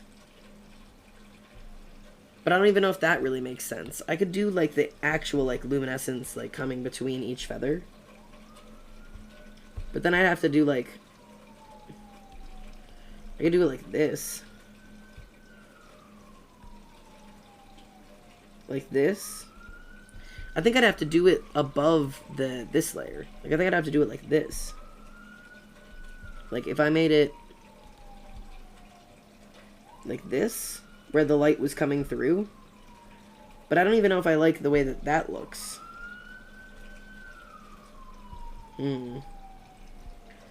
Where the light is kind of coming through the wings. I don't even think that looks really good. I have no idea what I want to do for this fucking thing. How the hell do I want to draw these goddamn wings?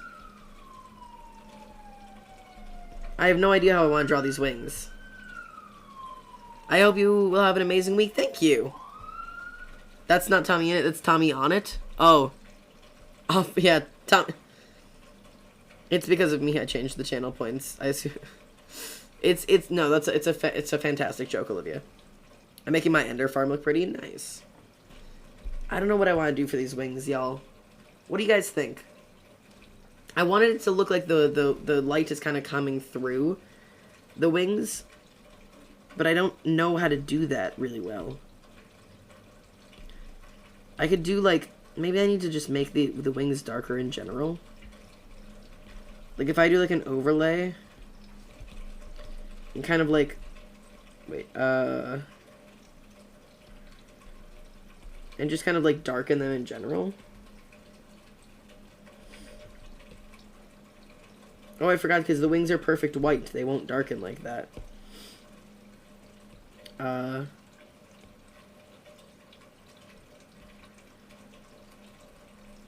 There we go. So then maybe we could do, like... No, I don't want it to be, like, bluer. I just want it to be darker. I have no idea what the plan is.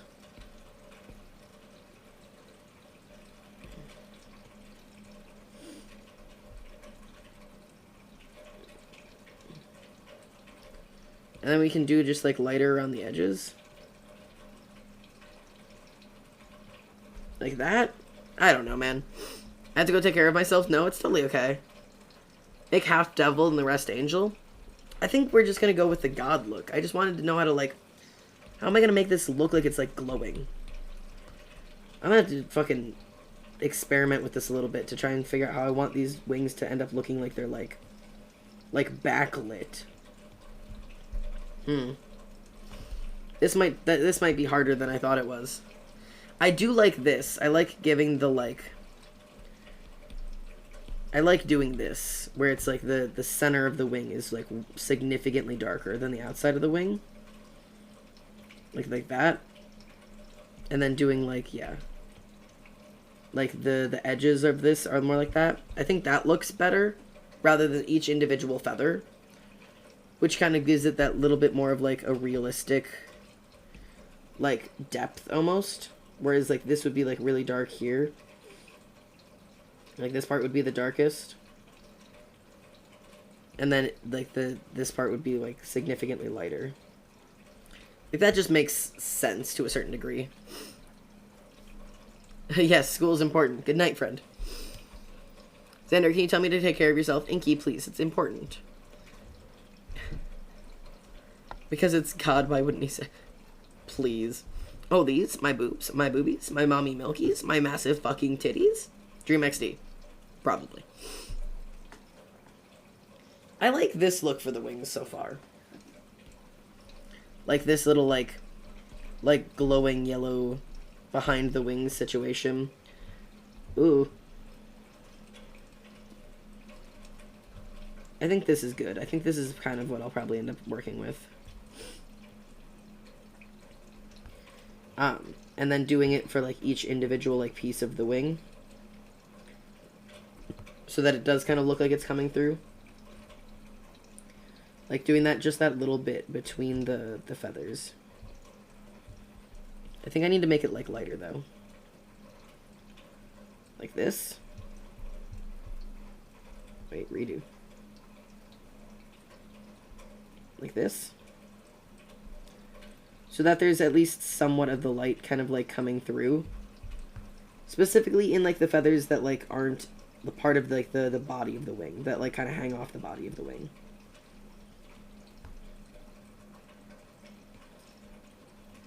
I think I'll do it like this.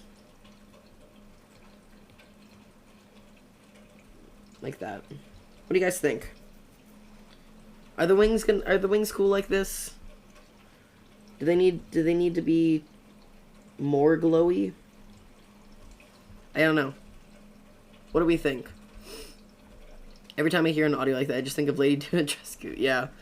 When I hear a boob joke, I think Vampire Lady.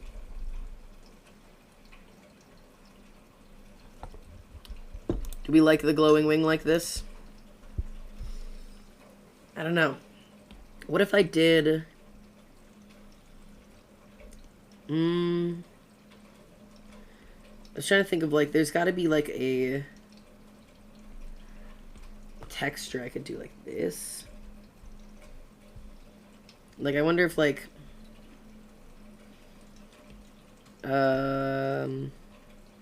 overlay, clipping mask, like this. Wait a second. Like this. Wait, give me textures. No. Paper artistic? Yeah, like this. Where it was more of like a textured thing. I don't know, I could like blur it. Don't like that either. Maybe this is just a bad texture. I don't know, y'all. I'm trying things. I don't know what to try. I don't know what to do. I don't have a plan for this. We could do something like this, but like do it like this, so it's like feathers. I know this is probably getting way more detailed than it needs to be at this point. But that looks kind of cool. Where it's kind of got like this kind of like structured texture. Is this necessary? I don't know at this point. Chat, what defines necessary? Do we like that? Do we like that, chat? I don't know. What do we think? I like the wings. My heart just fell through the base of my house. Oh my lord. I slipped while on 0 on the end. The base of the void and took a second to process. I don't know how I took 0 damage, but oh my god. Good lord. I think I like doing it like this. I think doing the little like streaky light kind of adds a little bit to it. Again, this is going to be a tarot card. You will not see all of this detail, but this is important to me. So shut up. Shut up. Mother Dearest expects me to put away my laundry jokes on her. I'm too depressed. Hey, you got this, man. I promise you. You can manage it. I did it today. You can do it today. Although some days you can't, and that's okay too. I'll be honest. Been there several times, and I will be there again, because that's life. And that's okay. There's literally nothing wrong with not being able to do your laundry, man. Like, we all go through that period of time. So, don't hate on yourself for it. It's really not the end of the world. If your laundry doesn't get put away today, the world will not end. People will not hate you. Things around you will not start crumbling. Like, it is a-okay. So, just keep that in mind. It's good to remember. My heart is racing. I'm sorry, Karma. Alright. And then, where's my weird... Yeah, this.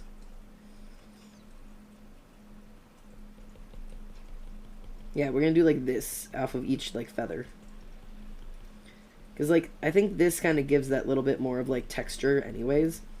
And, God, my wings always feel so flat, even when I try to do, like, full texturing. I have done, like, full texturing on wings where I draw, like, every individual feature. And it just still looks bad. Like, it just straight up just looks bad. Like, I have tried so many things to make wings look good.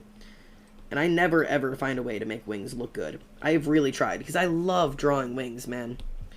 But it's just always ugly. So, if anybody out there has any tips on, like, oh yeah, to draw a nice-looking wing, just try this thing. Like, I will take your advice. I will take just about anything at this point. So, desperate artist in need of wing advice here. I gave you guys a bunch of writing advice, now you guys have to save me. I've been trusting brothers, taking the time to recover. In a lifetime, so why does it feel like a flyby?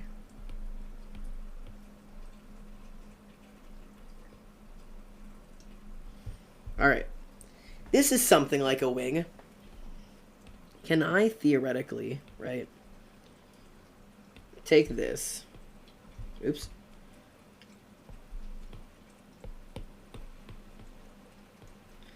copy and paste it, and flip it. Oh shit, hang on. To do this, I would have to do this.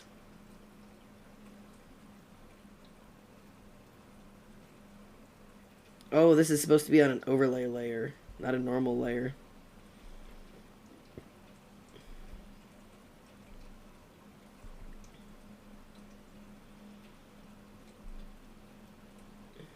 Whatever.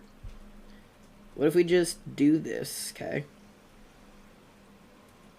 And then do this, okay? Hear me out, chat. Work smarter, not harder. Trying to work smarter here. Copy and paste that, because I know the wings have been copy and pasted. Know for a goddamn fact they have.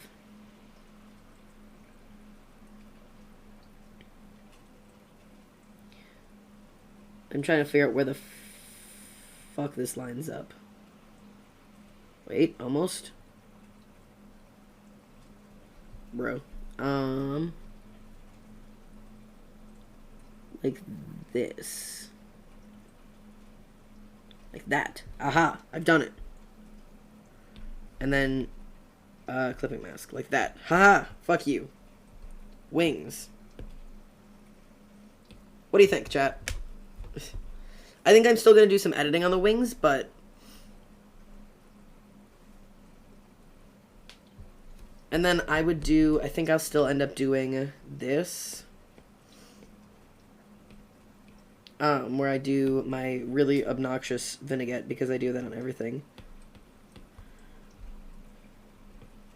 Because it just looks cool.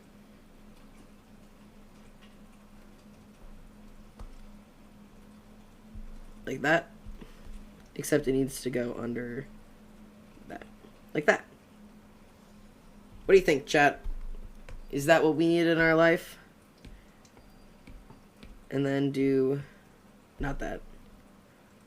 Like airbrushing eraser.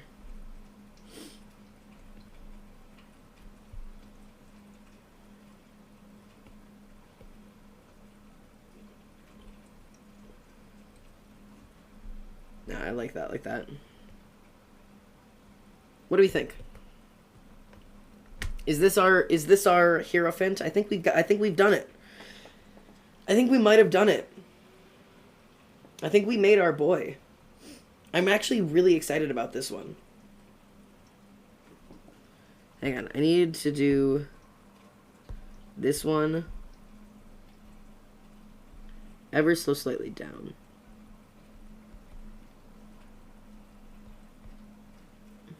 No, too far down. I know you have no style. You're still a virgin. Like that. Like that. Alright, I think that's it, chat. Big fan? Holy crap, you're still streaming? Fang, I'm out here doing my best. I think the only thing I need to do is I want to do like a little overlay layer. Overlay layer. Again, at this point, I'm definitively doing too much.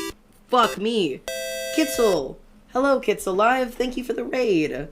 Thank you for coming with a party of one. How is stream? How you doing? Thank you so much. If somebody can hit them with a shout out, that'd be dope. Thank you so much. Please make sure, if you haven't, to go follow Kitzel. Thank you so much for coming in. If you don't know me, I'm Xander. I'm out here doing the arts. Doing that thing. Right now I am being a little extra and putting a little bit of glow, like a little bit of a blue glow on everything that touches the ender eye. Because I think that would be kind of cool. I think it'd be kind of cool and kind of quirky. You know, they get that little bit of a glow going on. Maybe not overlay layer. Yeah, maybe hard light is what I want. A little bit more. So that I can get that like blue glow that's like super obviously like coming from the ender eye. I just need it not to be on the ender eye. Like, cause I don't want the ender eye glow, like, to have the glow on it. I just want it to be, well, actually, I do like it on the top. I want it to just be affecting the things around it. There we go, like that. Like this.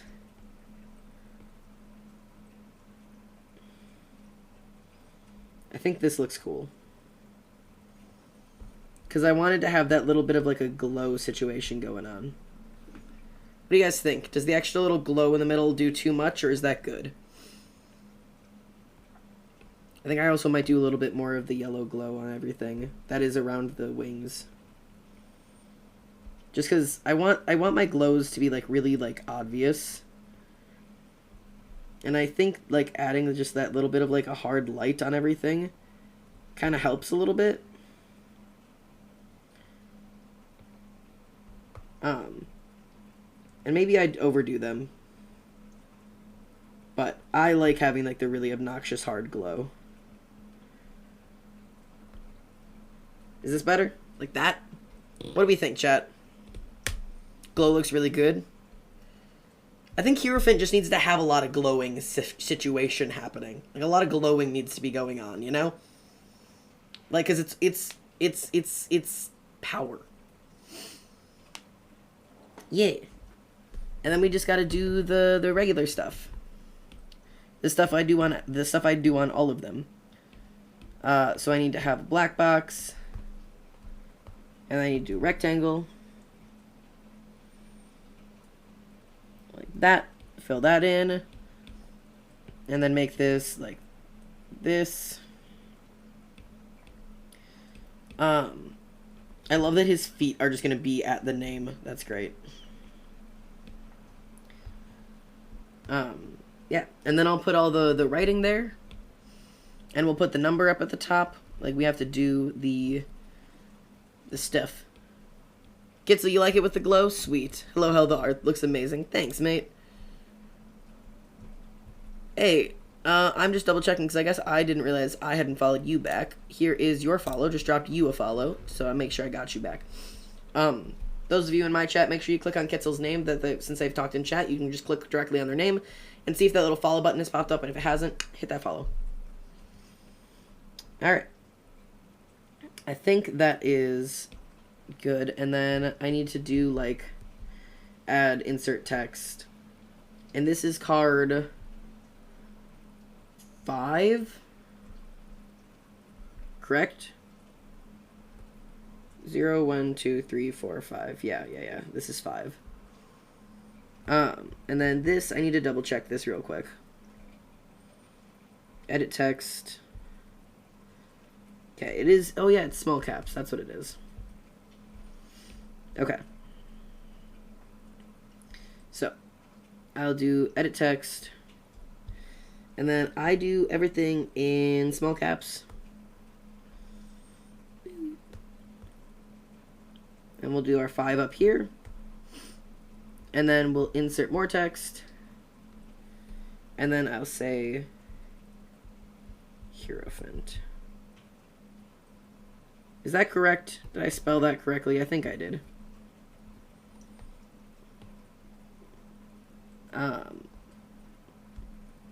Oh god, hang on. Edit text.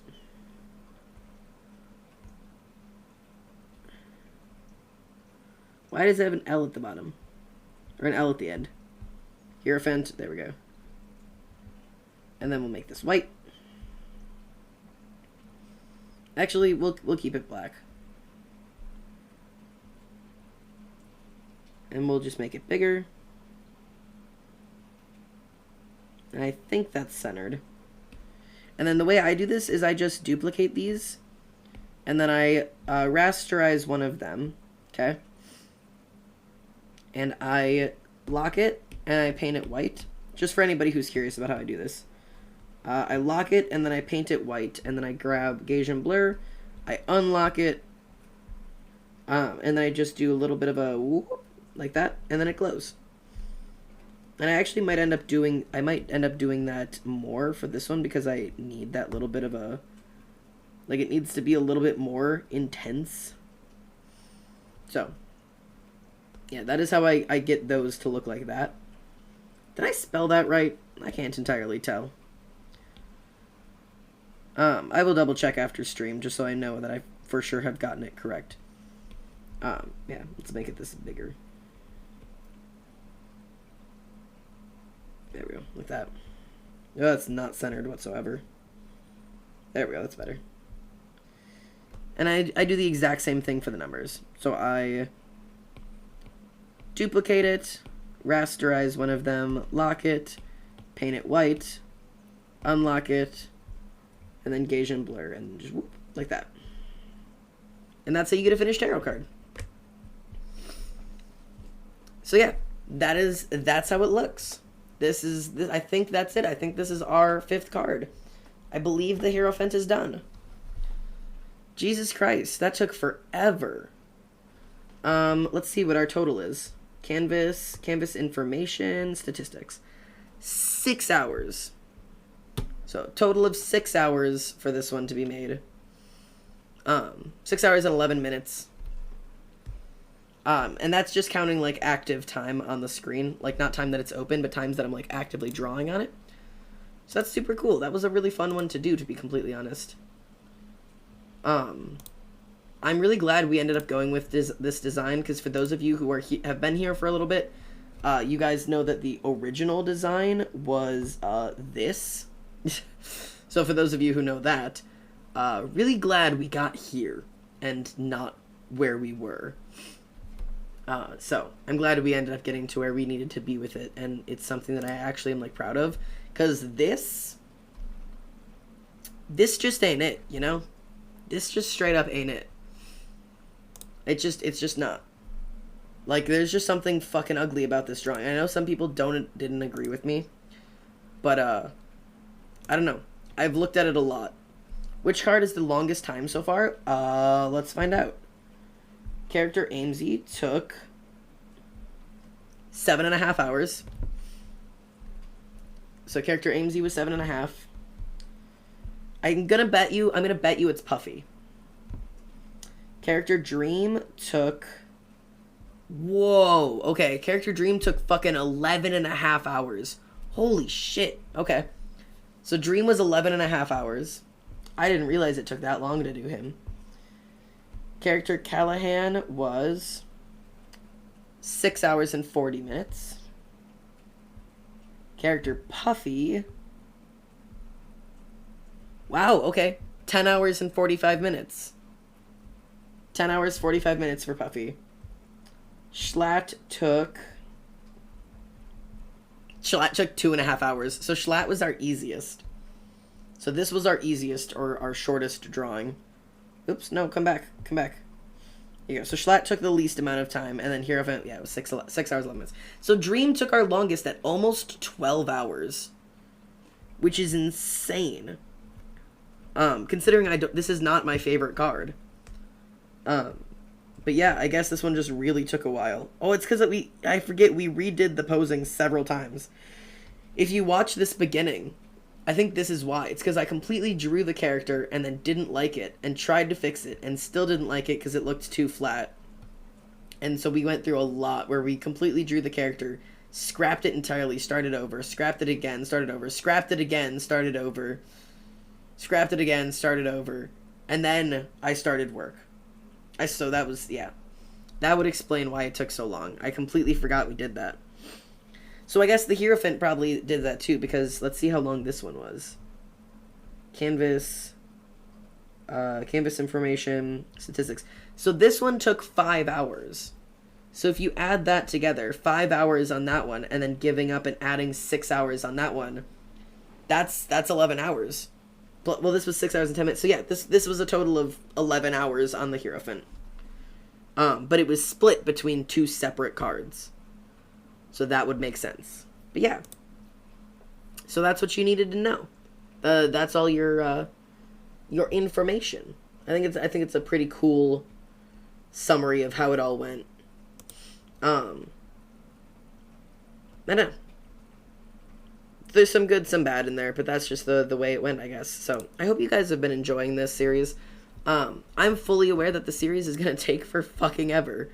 And also, as much as it sucks, I'm aware that I'm starting this really late in the Dream SMP.